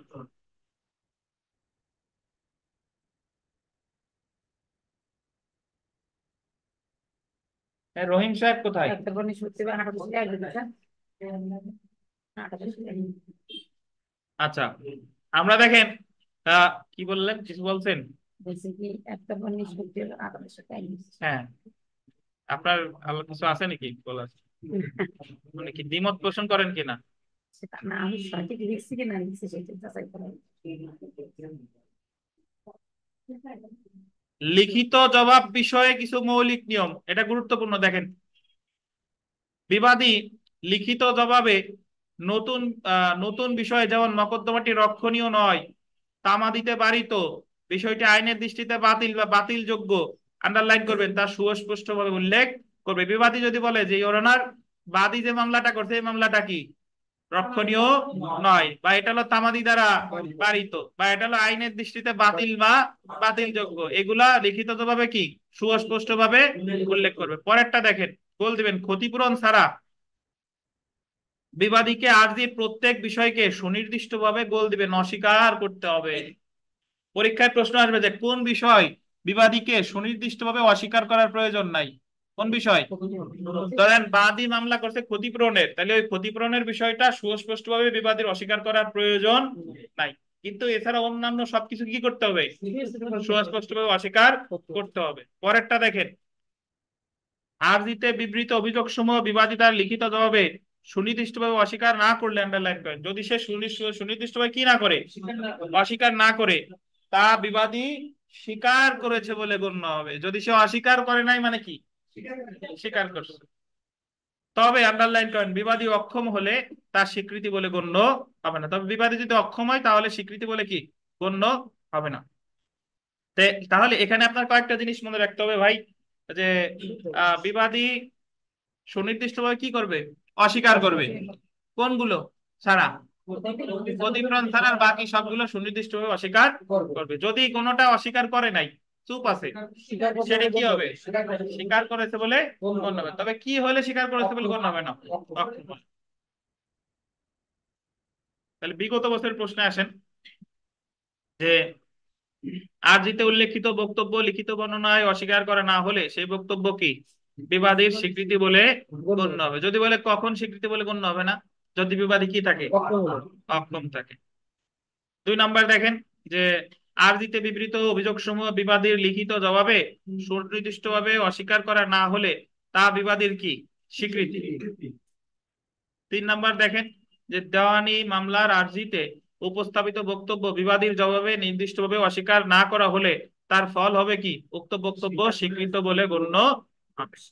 তাহলে আমরা সেলফ প্র্যাকটিসে চলে আসি। দেখেন সেলফ প্র্যাকটিসের 1 নম্বর প্রশ্নটা গুরুত্বপূর্ণ, যে বিবাদী কর্তৃক লিখিত জবাব দাখিল করতে হবে সমন জারির তারিখ হইতে কতদিনের মধ্যে?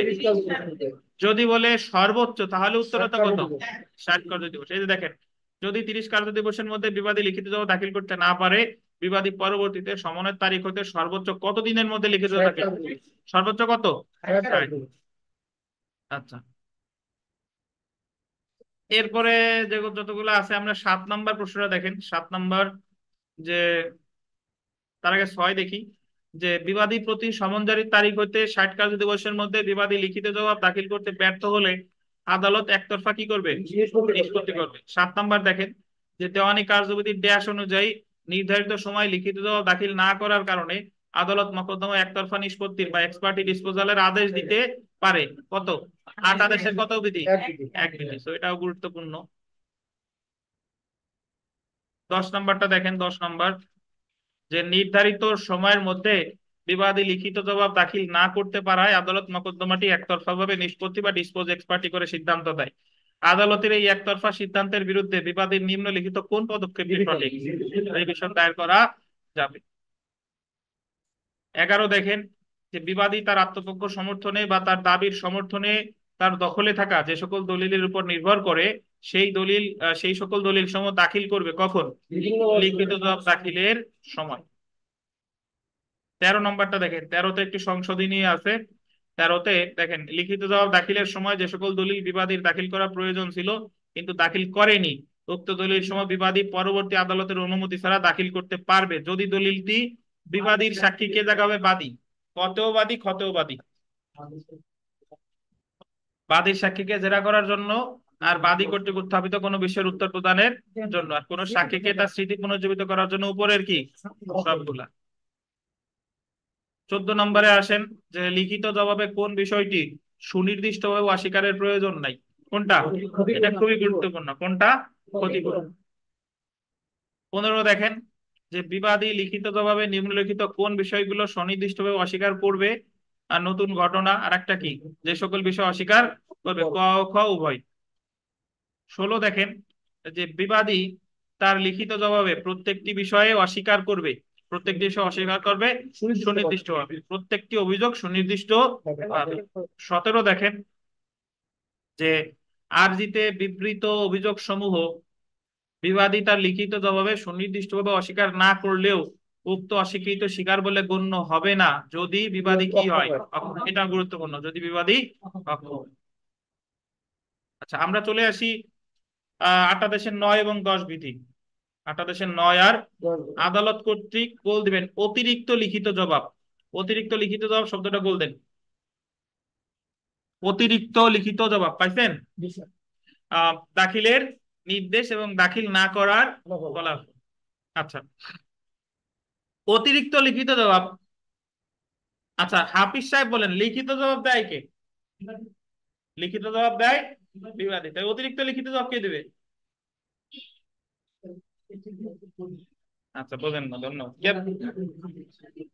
আচ্ছা আচ্ছা, শুনেন, লিখিত জবাব নরমালি দেয় কে? বিবাদী। বাট মজার বিষয় হচ্ছে যে পরীক্ষা আসে না, আসবে এক সময় অতিরিক্ত লিখিত জবাব আদালত চায়। আদালত চায় এটা অতিরিক্ত লিখিত জবাব বাদীও দিতে পারে, বিবাদীও দিতে পারে। বুঝেন? তাহলে লিখিত জবাব দেয় কে? বিবাদী। আর যদি বলে অতিরিক্ত লিখিত জবাব কে দিতে পারে? বাদী অথবা বিবাদী। বুঝতে পারছেন? আচ্ছা,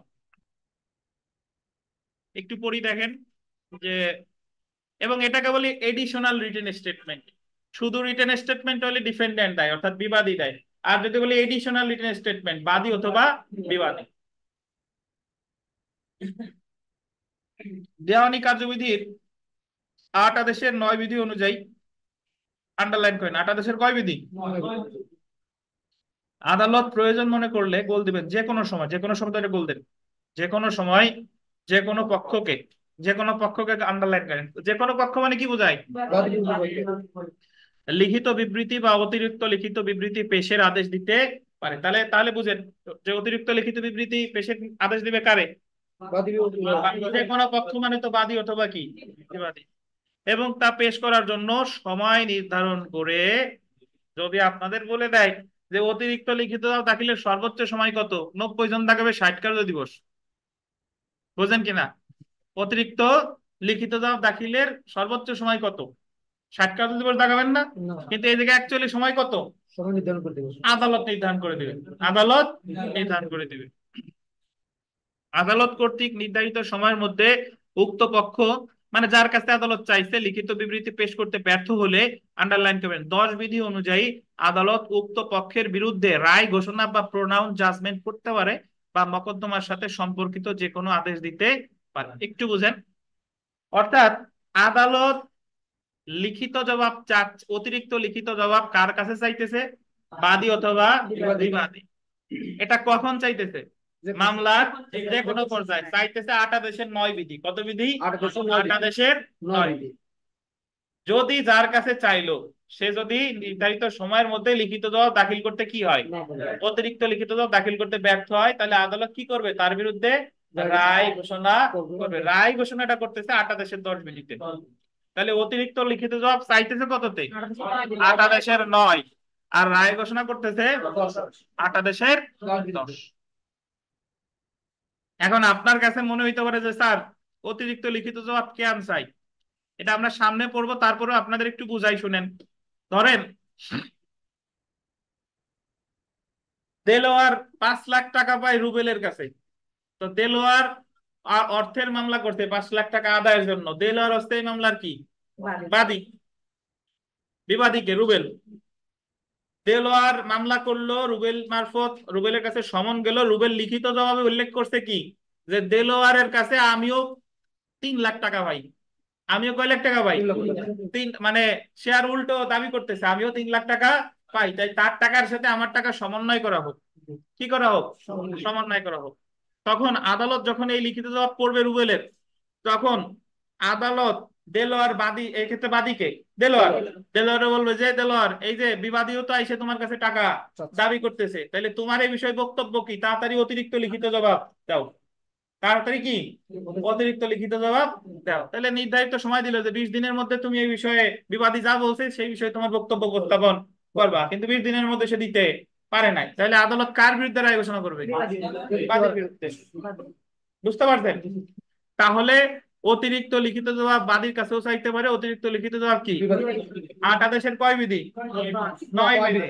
9 বিধি। আর অতিরিক্ত লিখিত জবাব যদি দিতে ব্যর্থ হয় তাহলে কি হবে? রায় ঘোষণা করবে কততে? 8 আদেশের 10।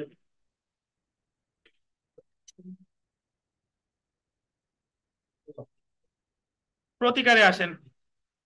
প্রতিকার দেখেন, 10 বিধির নিয়মটি শুধুমাত্র প্রযোজ্য হবে যখন 9 বিধির অধীন বিবাদী আদালতের নির্দেশ অনুযায়ী লিখিত জবাব বা অতিরিক্ত লিখিত জবাব দাখিলে ব্যর্থ হয়। এই জায়গায় বিবাদী লেখছে, এই জায়গায় কমা দিয়ে লেখেন বাদী অথবা বিবাদী। বুঝতে পারছেন? বিবাদী না, কি হবে? ওই অধীনে পড়ে স্যার। হ্যাঁ,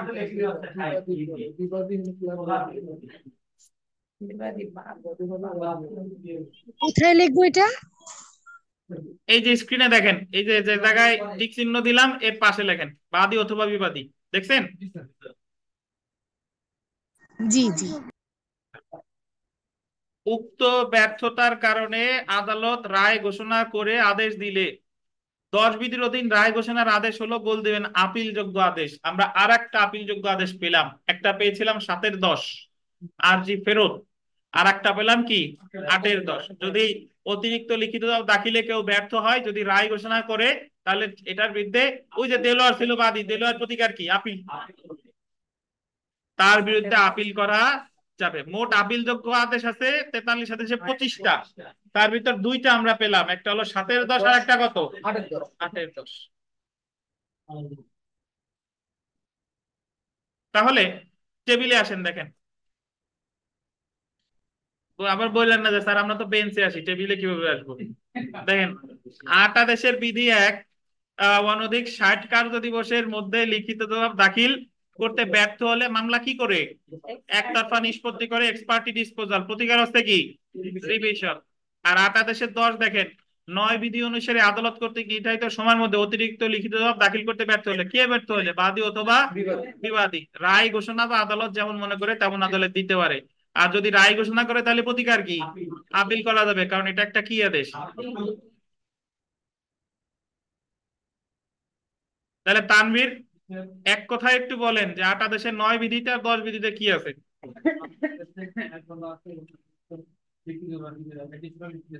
এখানে বাদী এবং বিবাদী আদালত যদি বলে যে তুমি দাখিল করো, দাখিল করতে পারো। আর যদি এটা হলো 9, 8-এর 9, আর 10-এ বলা আছে যদি ওই আদালতের নির্দেশ পালন করতে ব্যর্থ হয় তাহলে আহ সঙ্গে সঙ্গে রায় ঘোষণা করে দেবে, যে ব্যর্থ হলো তারপর মানে তার বিপক্ষে রায় ঘোষণা করবে, অথবা আদালত অন্য কোনো যৌক্তিক আদেশ দিবে। তার সেই ক্ষেত্রে প্রতিকার কি? প্রতিকার হলো স্যার এটা তো আপিলযোগ্য আদেশ, তাই আপিল করা যাবে 44-এর আদেশের অনুযায়ী। জি, ধন্যবাদ।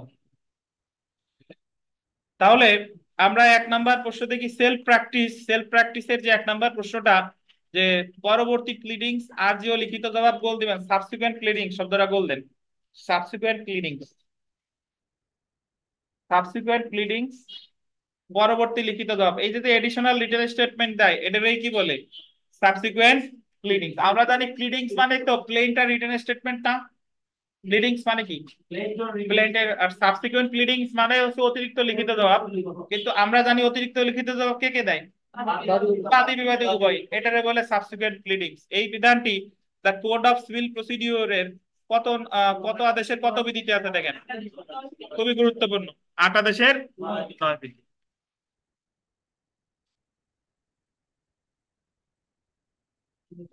তিন নাম্বার প্রশ্নটা দেখেন, যে দেওয়ানি কার্যবিধির 8 আদেশের 9 বিধির অধীন আদালত কর্তৃক প্রদত্ত নির্দেশ অনুযায়ী বিবাদী লিখিত জবাব দাখিলে ব্যর্থ হলে দেওয়ানি কার্যবিধি ড্যাশের অধীন আদালত রায় ঘোষণার আদেশ দিতে পারে। কত? 8 আদেশের কত বলেন? 10। গুরুত্বপূর্ণ। 5 নাম্বার খুবই গুরুত্বপূর্ণ, দেখেন দেওয়ানি কার্যবিধির 8 আদেশের 10 বিধির অধীন আদালত রায় ঘোষণার আদেশ দিতে পারে 9 বিধির অধীন আদালতের নির্দেশ অনুযায়ী লিখিত জবাব দাখিল করতে কি হলে? ব্যর্থ হলে। যদি আপনাকে বলে যে অতিরিক্ত লিখিত জবাব দাখিলের সর্বোচ্চ সময় কত? আদালত নির্ধারিত, মনে রাখেন এসব জায়গা থেকেই প্রশ্ন হয়। তারপরে দেখেন যে 6 নাম্বার প্রশ্ন, যে দেওয়ানি কার্যবিধির 8 আদেশের 9 বিধির অধীন আদালতের নির্দেশ অনুযায়ী অতিরিক্ত লিখিত জবাব দাখিল করতে ব্যর্থ হলে আদালত কি করতে পারে? রায় ঘোষণা করতে পারে। 7 নাম্বার দেখেন, দেওয়ানি কার্যবিধির 8 আদেশের 10 বিধির অধীন আদালত রায় ঘোষণার আদেশ দিলে তার বিরুদ্ধে বিবাদী প্রতিকার কি? বিবাদী প্রতিকার হচ্ছে কি? আপিল। পরেরটা দেখেন যে 8 আদেশের 1 বিধির অধীন আদালত কোন মকদ্দমায় একতরফা নিষ্পত্তির আদেশ দিলে উক্ত আদেশের বিরুদ্ধে বিবাদী প্রতিকার কি ভাই? একতরফা নিষ্পত্তি 8 আদেশের 1-এ, ওই যে 60 কার্য দিবসের মধ্যে লিখিত জবাব দিতে পারে নাই, তাহলে প্রতিকার হচ্ছে কি? ডিভিশন।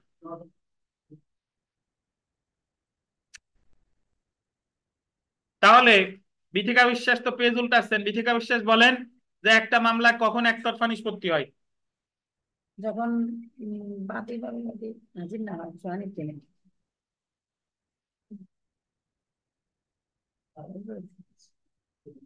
বলেন সঠিকভাবে বলেন, হয় নাই, সঠিকভাবে বলেন।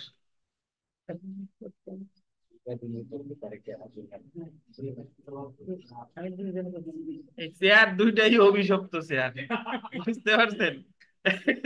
আপনারা একজন বলতেছেন বিবাদী নির্ধারিত সময় হাজির না হলে, না, হাজির না হাজির হওয়ার কিছু এখনো পড়াইছি? না, লিখিত জবাব স্যার। বিবাদী লিখিত জবাব না দিলে নির্ধারিত সময় না দিলে 60 কার্য দিবসের মধ্যে। কর্মদিবস তারপরে এটা সহজ কথা। আরে ভাই, লিখিত জবাব দাখিল করতে পারেন নাই 60 কার্য দিবসের মধ্যে, তাইলে হবে কি?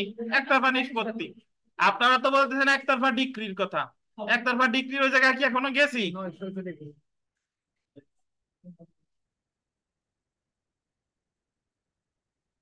এই রতিন সাহেব বলেন যে অতিরিক্ত লিখিত জবাব কি?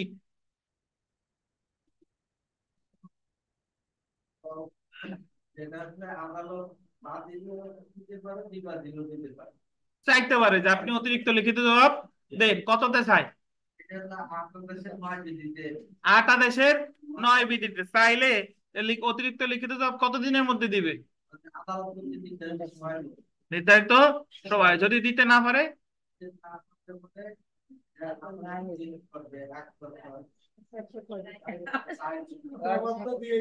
রায় ঘোষণা করতে পারে 8 আদেশের 10 বিধিতে, আর রায় ঘোষণা করলে প্রতিকার কি?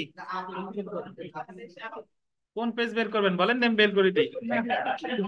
আমি আমি পড়তেছেন, আমি দেখেন, আচ্ছা আমরা চলে আসি ভাই। দেখেন খুবই ইজি বিষয়, আপনারা না পারলে দুঃখজনক, এত ভেঙে ভেঙে ভেঙে পড়ানোর পরেও একতরফা নিষ্পত্তি তো আজকে আমরা এক জায়গায় পড়ছি, যে লিখিত জবাব যদি 60 কার্য দিবসের মধ্যে না দেয় এক্সপার্টি ডিসপোজাল, আর অন্য কোনো জায়গায় তো পড়ি নাই। এবং আমি আপনাদের বলেও দিচ্ছি এটা কিন্তু একতরফা ডিক্রি না, কিন্তু আপনারা ঠিকই কি ডিক্রিতে যেয়ে পড়ছেন, বলাই ভুল হয়েছে। আর একটা আছে অতিরিক্ত লিখিত জবাব পড়লাম। এবার দেখেন পারস্পরিক দায়সত্ব, খুবই গুরুত্বপূর্ণ, খুবই গুরুত্বপূর্ণ। পারস্পরিক দায়সত্ব বা সেট অফ।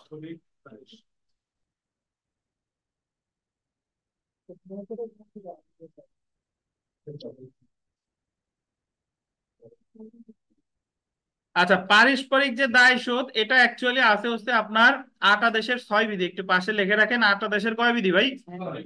8 আদেশের 6 বিধি, একটু লেখেন।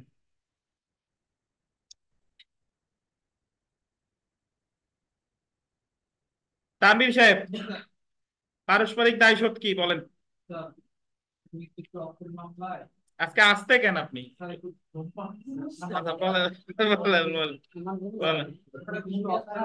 হ্যাঁ, বিবাদীর বিরুদ্ধে যে আপনারই করেছেন কি মামলা করে, সেটা হলো বিবাদী বা যুক্তিতে মামলা করতে হ্যাঁ বলতে দেন, বলতে দেন। বিবাদীর বিরুদ্ধে এটাই করেছেন, দায়ের করেছেন। এই ক্ষেত্রে আদালত কি করেছে সেটা মানে পারস্পরিক দায় শোধের একটা ব্যবস্থা।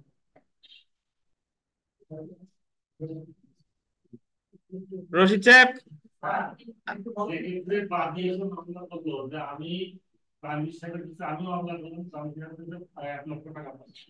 তানভীর সাহেব আবার ভাড়াটা দাবি করলো যে আমি ওনার কাছে 50,000 টাকা পাচ্ছি। এই ক্ষেত্রে বাদীর দাবি এবং আমার দাবি এবং তানভীর সাহেবের দাবি যে সমন্বয় করে এই যে হচ্ছে সেটা। বলেন ওমর ফারুক বলেন। আরে স্যার বলছে আপনি তো বলেন যে স্যারের নিয়তে নিয়ত। বাদীদের দাবি করে তার এগেইনস্টে সেই ডিভাইড দিতে আরোটা কিছু দাবি করে সেই কারণে বাদীর দাবিতে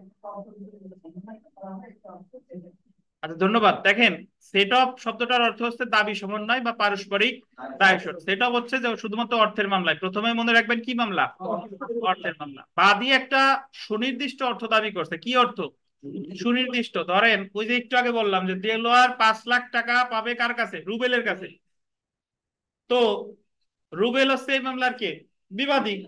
রুবেল এসে বলতেছে যে আমিও দেলোয়ারের কাছে 3 লাখ টাকা পাই, তাহলে আমাদের এই দাবি ওর ওনার সমন্বয় করা হোক। মানে ওর 5 লাখ তো পাই মানলাম, আর আমি পাই কত? 3 লাখ। তাহলে ও অ্যাকচুয়ালি আমার কাছে পাবে কত? এটা সমন্বয় করা হোক। এই যে সমন্বয়ের যে দাবি, এটারে বলে সেট অফ। তবে কথা আছে, এই জায়গায় বিবাদী যে দাবিটা করবে সেই দাবিটা বাদীর দাবির সমান হবে অথবা কম হবে?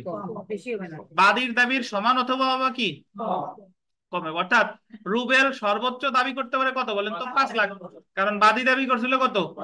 5 লাখ। তাহলে রুবেলও করতে পারে আমি 5 লাখ পাই অথবা 5 লাখের কত। বুঝতে পারছেন? তাহলে সহজভাবে বলা যেতে পারে যখন বাদী একটা কি মামলা করে? অর্থের মামলা করে। সেই ক্ষেত্রে বিবাদী লিখিতভাবে যখন কি দাবি করে? পাল্টা অর্থ দাবি করে, যে অর্থটা হচ্ছে বাদীর দাবির সমান অথবা কম, তখন সেটাকে কি বলে? Set of. সেট আপ না কি? চার শেষ সেট অফ। আচ্ছা, সেট অফ বলে। আচ্ছা, এখন তাহলে মনে রাখবেন যে সেট অফ এর ক্ষেত্রে একটু আগে আমরা বললাম না যে এডিশনাল রিটেন স্টেটমেন্ট। তাহলে এই মামলায় তো বিবাদী রুবেল আইসা নতুন একটা দাবি করতেছে যে আমি তার কাছে এত টাকা পাই, কিন্তু এত টাকা যে পাই এই মর্মে তো বাদীর কোনো কথা আদালত মানে আরজিতে নাই। আরজিতে কি নাই? তখন আদালত রুবেল রে বলতে পারে, দেলোয়ার রে বলতে পারে যে দেলোয়ার, বিবাদী এসে তো সেট অফ দাবি করতেছে, তাহলে আপনি এই মর্মে আপনার কি কথা আছে অতিরিক্ত লিখিত জবাব দেন। বুঝতে পারছেন? তার মানে অতিরিক্ত লিখিত জবাব কার কাছেও চাইতে পারে? বাদীর কাছেও চাইতে পারে। আচ্ছা ধন্যবাদ। একটু পড়ি দেখেন। পারস্পরিক দায়শোধ বা দাবি সমন্বয় অর্থ হলো একটি দাবির বিরুদ্ধে অন্য একটি দাবি করা। গোল দিবেন অর্থ আদায়ের মকদ্দমায়। গোল দেন কি মামলায়? পরীক্ষায় প্রশ্ন আসবে যে সেট অফ দাবি করা যায় কোন ধরনের মামলায়? দখলের মামলায়, অর্থের মামলায়, যে কোনো দেওয়ানি মামলায়, উপরে সবগুলো কি মামলা? অর্থের মামলায়। এমন অনেক ক্ষেত্র থাকে যেখানে আন্ডারলাইন করেন বাদী ও বিবাদী প্রত্যেকের বিরুদ্ধে অর্থ দাবি করতে পারে বা উভয় পক্ষ একে অপরের নিকট পাওনা দাবি করতে পারে। উক্ত ক্ষেত্রে উভয়ের পাওনা সমন্বয় করার কি ওঠে? প্রশ্ন ওঠে। তাহলে পারস্পরিক দায়শোধের প্রকারভেদ যদি আমরা দেখি, দেখেন যে দেওয়ানি কার্যবিধিতে গোল দিবেন 2 ধরনের পারস্পরিক দায়শোধ সম্পর্কে স্বীকৃতি দেওয়া হয়েছে। একটা হচ্ছে লেখেন যে আইনানুগ পারস্পরিক দায়শোধ, এটাকে বলতেছে কি? Legal set of. পাশে লেখেন 8 আদেশের 6 বিধি। লিগ্যাল সেট অফ আছে কততে? 8 আদেশের 6 বিধি।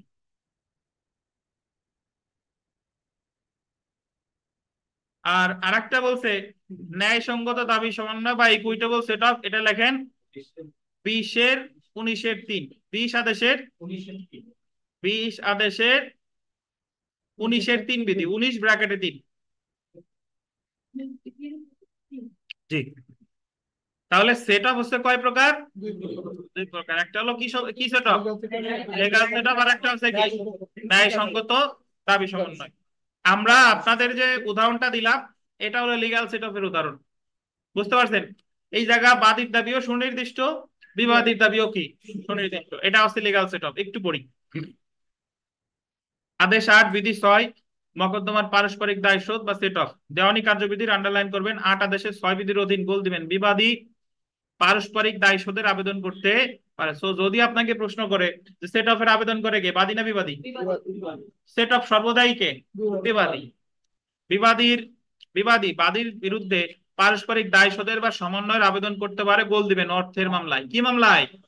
অর্থের মামলায়। অর্থাৎ বাদী যদি বিবাদীর বিরুদ্ধে অর্থ আদায়ের মামলা করে, তবে বাদীর দাবিকৃত অর্থের সাথে বিবাদীর দাবিকৃত অর্থের আন্ডারলাইন করবেন, সমন্বয় করার জন্য আন্ডারলাইন করবেন, বিবাদী লিখিত আবেদন করতে পারে।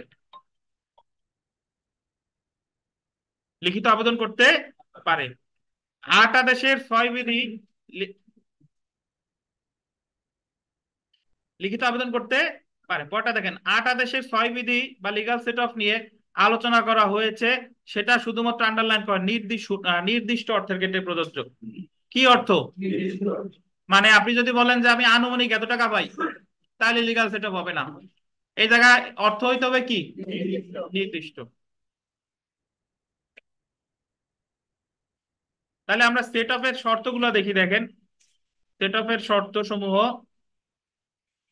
যে কি কি শর্ত। মকদ্দমাটি অবশ্যই অর্থ আদায়ের মামলা হতে হবে। অবশ্যই কি মামলা হতে হবে? অর্থের পরিমাণ কি হতে হবে? নির্দিষ্ট। পরেরটা দেখেন, অর্থ আইনগতভাবে আদায়যোগ্য হতে হবে। আইনগতভাবে আদায়যোগ্য মানে হচ্ছে কি, একজন এসে যদি বলে এই যে ইওর অনার, তার কাছে আমি গাঁজা বেচার টাকা পাই, তাহলে এটা কিন্তু আইনগতভাবে আদায়যোগ্য না। বুঝতে পারছেন? আচ্ছা, পরেরটা দেখেন, অর্থ অবশ্যই বিবাদী বা বিবাদীগণ কর্তৃক আদায়যোগ্য হতে হবে। আচ্ছা, 6 নাম্বার, বিবাদী কর্তৃক বাদী বা বাদীগণের নিকট হতে অর্থ আদায়যোগ্য হতে হবে। আচ্ছা, এটা একই কথা। দাবি। তো দেখেন, বিরতির পর আমরা আমাদের পড়া শুরু করি।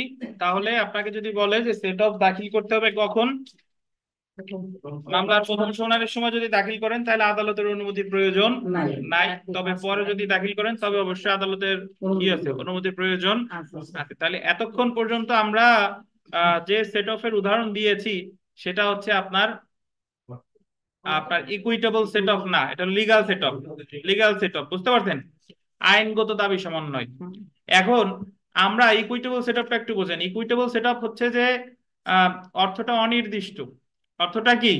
অনির্দিষ্ট। কেমনে যদি এইভাবে উদাহরণ দিই, দেখেন যে আপনি একটা রাজমিস্ত্রির সাথে চুক্তি করলেন, তাকে বললেন যে তোমাকে 20 লাখ টাকা দিব, এই ইট বালু যা যা খরচা যা যা আছে আমার একটা বিল্ডিং করে দিবা। বুঝতে পারছেন? তো সে কাজ করছে, কাজ করার পর 50% কাজ করার পরে 50% কাজ করার পরে সে বলতেছে যে ভাই, রাজমিস্ত্রি আপনাকে বলতেছে যে আমি আর আপনার বিল্ডিং এর কাজ করতে পারবো না, আমি 50% কাজ করছি, আমার 5 লাখ, আমার 10 লাখ টাকা দিয়ে দেন। যেহেতু চুক্তি ছিল কয় লাখের? 20 লাখের। তাহলে 50% করলে কত টাকা? 10 লাখ টাকা। এখন যিনি মালিক তিনি বলতেছেন যে এই এখন তো তোমার আমি টাকা দেবো না, তোমার তো পুরো কাজই করতে হবে, কারণ এই অর্ধেক কাজ আমি কারে দিয়ে করাবো। তখন রাজমিস্ত্রি গিয়ে ধরেন আপনার বিরুদ্ধে মামলা করে দিছে, যে 10 লাখ টাকা আদায়ের জন্য মামলা করছে, টাকা চাইতেছে 10 লাখ, যে আমি 50% আর্জিতে লিখছে যে আমি অর্ধেক কাজ করছি তাই 10 লক্ষ টাকা চাইতেছি। বুঝতে পারছেন? তো এখন যিনি বিবাদী সে বলতেছে যে ইওর অনার, হ্যাঁ সে অর্ধেক কাজ করেছে, কথা সত্য, কিন্তু এই বাকি অর্ধেক কাজ তো আমি বাকি 10 লাখ টাকা দিয়ে কাউরি দিয়ে করাইতে পারবো না। পুরো কাজ 20 লাখ টাকা দিয়ে করানো যায়, কিন্তু বাকি অর্ধেক 10 লাখে কেউ করবে না। তাহলে এই জায়গা সে আমার কাছে 10 লাখ পাবে, ঠিক আছে, কিন্তু এই যে বাকি অর্ধেক তো আমি 10 লাখে করাইতে পারবো না, তাহলে আমারও তো এই জায়গা ক্ষতি হয়েছে। আমারও কি হয়েছে? ক্ষতি হয়েছে। তাহলে আমিও ওনার কাছে ক্ষতিপূরণ চাই। আমি ওনার কাছে, কারণ উনি চুক্তি করছে পুরো কাজ করবে, এখন মাঝ পথে উনি চলে যাচ্ছে, তাহলে ওনার কাছে আমিও কি পাবো? ক্ষতিপূরণ চাই। তাহলে আমি যে ক্ষতিপূরণ চাই, আনুমানিক এত টাকা ক্ষতিপূরণ ওনার কাছে আমি চাই, এটা আমার দাবি সমন্বয় করা হোক। এক্ষেত্রে যে বাড়ির মালিক সে কিন্তু বলতে পারে না যে আমার এত টাকায়, নির্দিষ্ট করে হয় না যে এত টাকা ক্ষতি হয়েছে। এক্ষেত্রে উনি বলতে পারে কি, ক্ষতিটা হয়েছে কি আনুমানিক। বুঝতে পারছেন? তাহলে এই ক্ষেত্রে এই যে যে বিবাদী যে আনুমানিক অর্থ, যে অনির্দিষ্ট অর্থ যে দাবি করতেছে, এই ক্ষেত্রে এটা বলে হলো আপনার ইকুইটেবল সেট অফ বা ন্যায়সঙ্গত দাবি সমন্বয়। বুঝেন কিনা? যদি অর্থের পরিমাণ বাদীরও নির্দিষ্ট, বিবাদীরও নির্দিষ্ট। এটা কি লিগ্যাল সেট অফ। আর যদি বিবাদী কর্তৃক দাবিকৃত অর্থ কি হয়? অনির্দিষ্ট। তাহলে এটা হবে কি? Equitable set up. এখানে কিছু কথা আছে। কথাটা হলো লিগ্যাল সেট আপ যদি আপনি একই ট্রানজেকশনের দরকার নাই, মানে ওই যে লেনদেনের লিগ্যাল সেট আপের ক্ষেত্রে আগে যেটা বললাম যে আগে 5 লাখ টাকা পাই দেলোয়ার, রুবেল বলতেছে যে আমরা আগে ব্যবসা করতাম ওই বাবদ দেলোয়ারের কাছে আমি 3 লাখ টাকা পাই, তাহলে দুইটা দেলোয়ার যে 5 লাখ চাচ্ছে আর রুবেল যে 3 লাখ চাচ্ছে, এটা একই ঘটনা থেকে উদ্ভূত হয় নাই, দুইটা কি দুই ঘটনা। কিন্তু ইকুইটেবল সেট আপের ক্ষেত্রে বাদী বিবাদী যে টাকা পয়সা চাচ্ছে এটা একই ঘটনা থেকে উদ্ভূত। ওই যে বাড়ি করতেছে একই ঘটনা না, বাড়ি করতেছে ওই বাড়ি করার অর্ধেক টাকা আছে 10 লাখ, সেই বলতেছে যে বাকি অর্ধেকটা আমি 10 লাখ দিয়ে করাইতে পারবো না। তাহলে এই ইকুইটেবল সেট আপ অবশ্যই হতে হবে সেম ট্রানজেকশনের, মানে একই লেনদেনের। বুঝতে পারছেন? আর লিগ্যাল সেট আপ কি ভিন্ন ট্রানজেকশনের হতে পারে। বুঝেন কিনা? আচ্ছা। আর লিগ্যাল সেট আপের ক্ষেত্রে আদালত বাধ্য, আদালত সমন্বয় করতে কি বাধ্য, কিন্তু ইকুইটেবল সেট আপের ক্ষেত্রে সমন্বয় করতে বাধ্য না। এটা কি মূলক? বিবেচনামূলক। বুঝতে পারছেন? তাহলে আমাদের পরীক্ষার সময় পার্থক্য আসে, লিখিত পরীক্ষার সময় প্রশ্ন আসে যে সেট অফ কি, বিভিন্ন প্রকার সেট আপ সম্পর্কে আলোচনা করুন, লিগ্যাল সেট আপ এবং ইকুইটেবল সেট আপের মধ্যে পার্থক্য আলোচনা করুন। তাহলে আপনি আগে আমরা দিব সংজ্ঞাগত পার্থক্য। সংজ্ঞাগত পার্থক্য কেমনে? যে যখন বাদী কর্তৃক একটা সুনির্দিষ্ট অর্থ আদায়ের মামলা করে বিবাদী যদি লিখিত জবাবে পাল্টা অর্থ দাবি করে যে অর্থ হচ্ছে বাদীর দাবিকৃত অর্থের সমান অথবা কম, সেটাকে কি বলে? Legal set up. Equitable set up বলবো যে ক্ষেত্রে বাদী কোনো অর্থ দাবি করতেছে, সেক্ষেত্রে বিবাদীও যদি অনির্দিষ্ট পরিমাণ অর্থ দাবি করে সেটাকে কি বলে? Equitable set up. আচ্ছা, লিগ্যাল সেট আপের ক্ষেত্রে একই লেনদেন হওয়ার দরকার নাই, কিন্তু ইকুইটেবল সেট আপের ক্ষেত্রে কি একই লেনদেনের হওয়ার দরকার আছে। আপনি লিগ্যাল সেট আপের একটা উদাহরণ দিলেন, ইকুইটেবল সেট আপের একটা কি উদাহরণ দিলেন, তিনটা হয়ে গেল। 4 নম্বরে বললেন যে লিগ্যাল সেট আপ মঞ্জুর করতে আদালত কি বাধ্য, কিন্তু ইকুইটেবল সেট আপ মঞ্জুর করতে আদালত কি বাধ্য না। বুঝলেন কিনা? আচ্ছা, 5 নম্বরে আপনি বললেন যে লিগ্যাল সেট আপ সম্পর্কে আলোচনা করছে 8 আদেশের কত বিধিতে? 6 বিধিতে। আর ইকুইটেবল সেট আপ সম্পর্কে 20 আদেশের কত? 19-এর। তারপরে আপনি বললেন যে আইনগত দাবি সমন্বয়কে, আইনগত দাবি সমন্বয়কে বলা হয় কি? Legal set up. আর যদি বলে ন্যায়সঙ্গত দাবি সমন্বয়কে বলা হয় কি? Equitable set up. আপনাদের মধ্যে কে আছেন যে ইকুইটেবল সেট আপ আর লিগ্যাল সেট আপ বুঝেন না এখনো? বলেন, আমি আবার বুঝাবো।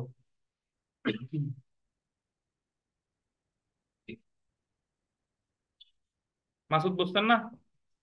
আর কে বোঝেন নাই বলেন? আপনি বুঝতেন? মুন্নি আপনি বুঝতেন? অল্প বুঝতেন, বলেন তো না। রতিন সাহেব? লিগ্যাল সেটআপের দাবি দেওয়া হচ্ছে নির্দিষ্ট পরিমাণ এবং বিভিন্ন ট্রানজাকশনের মাধ্যমে হতে পারে। আর ইকুইটেবল সেটআপ হলো একই ট্রানজাকশন থেকে আচ্ছা শুনেন, অনির্দিষ্ট পরিমাণ, নির্দিষ্ট নাই। আমি আপনারে বললাম যে বার কাউন্সিল প্রিলিমিনারি পরীক্ষার আগ পর্যন্ত পড়াবো, আমার 20,000 টাকা দিবেন।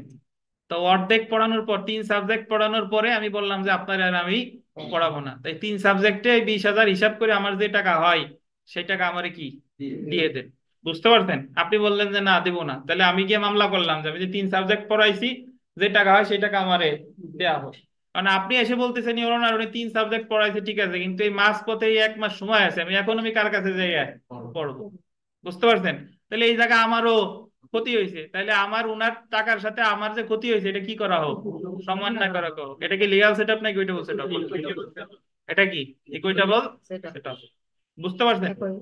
আর যদি এইভাবে হতো যে একটা ঘটনা বাবদ আমি আপনার কাছে 5,000 টাকা পাই, আবার আর একটা ঘটনা বাবদ আপনিও আমার কাছে 3,000 টাকা পান, তাহলে আপনি বলতে পারেন লিখিত জবাবে ওনার কাছে আমি 3,000 টাকা পাই, তাহলে আমাদের দাবি কি করা হোক? সমন্বয়। দুইটাই সুনির্দিষ্ট। এটা হলো কি সেটআপ?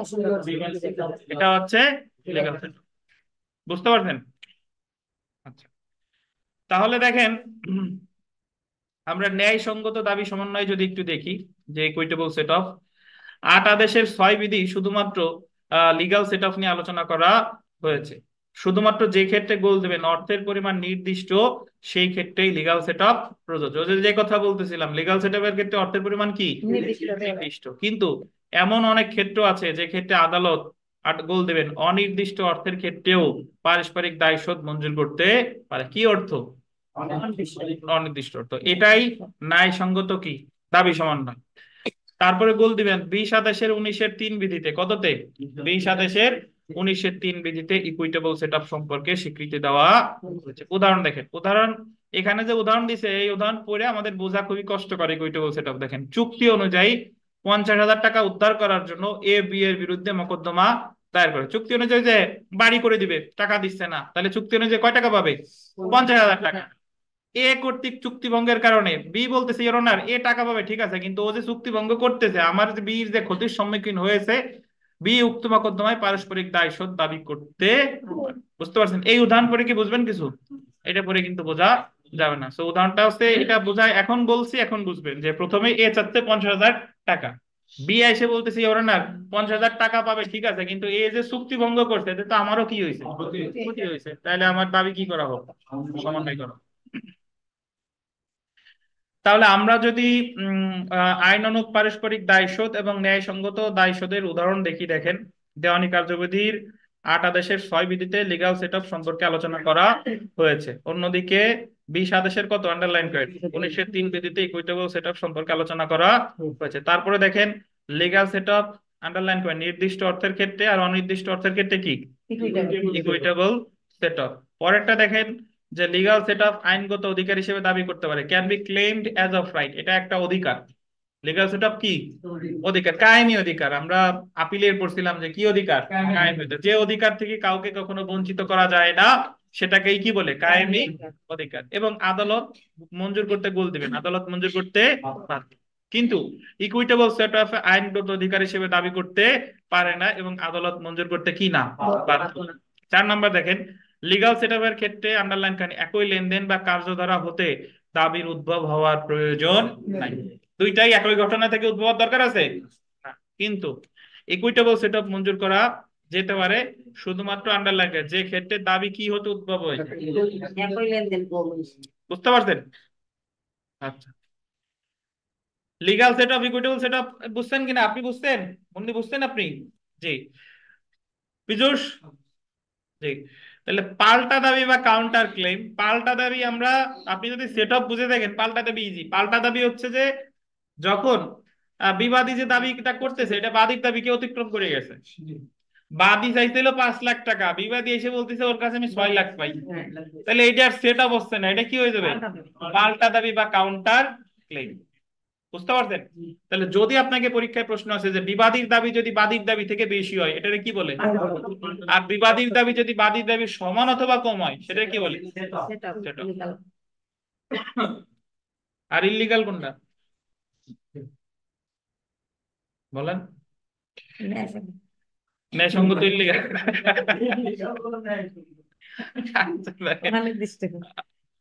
দেখেন যখন বিবাদীর দাবি বাদীর দাবিকে আন্ডারলাইন কেন অতিক্রম করে, কি করে, তখন উক্ত অতিক্রান্ত দাবি গোল দিবেন পাল্টা দাবি বলে গণ্য। যখন বাদীর মকদ্দমায় দাবিকৃত অর্থের তুলনায় বিবাদী আন্ডারলাইন কেন কম বা সমান অর্থ দাবি করে, কি অর্থ, তখন উক্ত দাবি শুধুমাত্র পারস্পরিক সহ্যযোগ্য বা সেট অফ করা যাবে। কিন্তু বিবাদীর দাবি যদি বাদীর দাবিকে অতিক্রম করে তবে উক্ত অতিক্রান্ত অংশ গোল দিবেন পাল্টা দাবি নামে পরিচিত। কি দাবি নামে পরিচিত? এখানে স্টার দিয়ে লেখেন যে পাল্টা দাবির ক্ষেত্রে পৃথক মামলা দায়ের করতে হয়। পাল্টা দাবির ক্ষেত্রে পৃথক মামলা দায়ের করতে হয়।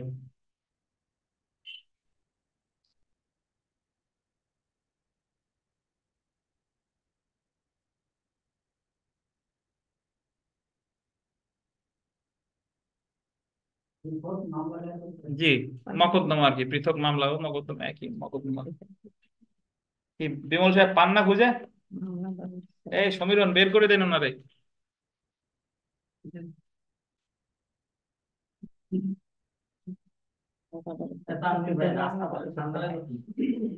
নাস্তা খায় নেন, এটা একটু শেষ করি, পরীক্ষার আগে খায় নেন নাস্তা। দেখেন আচ্ছা, তাহলে আমরা সেলফ প্র্যাকটিসটা দেখি ভাই। সেলফ প্র্যাকটিস দেখেন the code of civil procedure 1908 এর অর্ডার কত 8 এ লিগ্যাল সেটআপ কত বিধি 6 বিধি। অনেক কঠিন প্রশ্ন আসছে। পরেরটা দেখেন, কোন পক্ষ কর্তৃক সেটআপ দাবি করতে পারে? মানে কোন পক্ষ কর্তৃক সেটআপ দাবি করতে কি মামলায়? অর্থের মামলায়। যদি বলে কে দাবি করে, এটা আপনি পারেন বলে মনে হচ্ছে সোজা, যে পড়ে নাই সে তার কাছে তো আর সহজ না।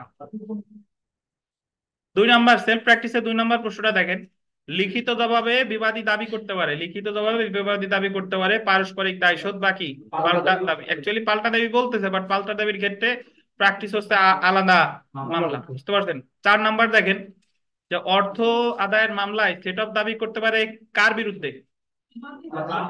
যদি বলে কে দাবি করে তাহলে বিবাদী, কার বিরুদ্ধে? কে? বাদী। তারপরে দেখেন 6 নম্বর প্রশ্নটা দেখেন, পারস্পরিক দায়শোধের মকদ্দমায় লিখিত বিবৃতি দাখিলের সময় কখন? মামলার কখন? প্রথম শুনানিতে। পরে কি দাখিল করা যাবে? যা আছে সব গুরুত্বপূর্ণ পড়ে নিয়েন। 11 নম্বর প্রশ্নটা দেখেন, যে এ বি এর বিরুদ্ধে একটি হুন্ডি বিনিময় পত্রের উপর 500 টাকা 5000 করে দেন।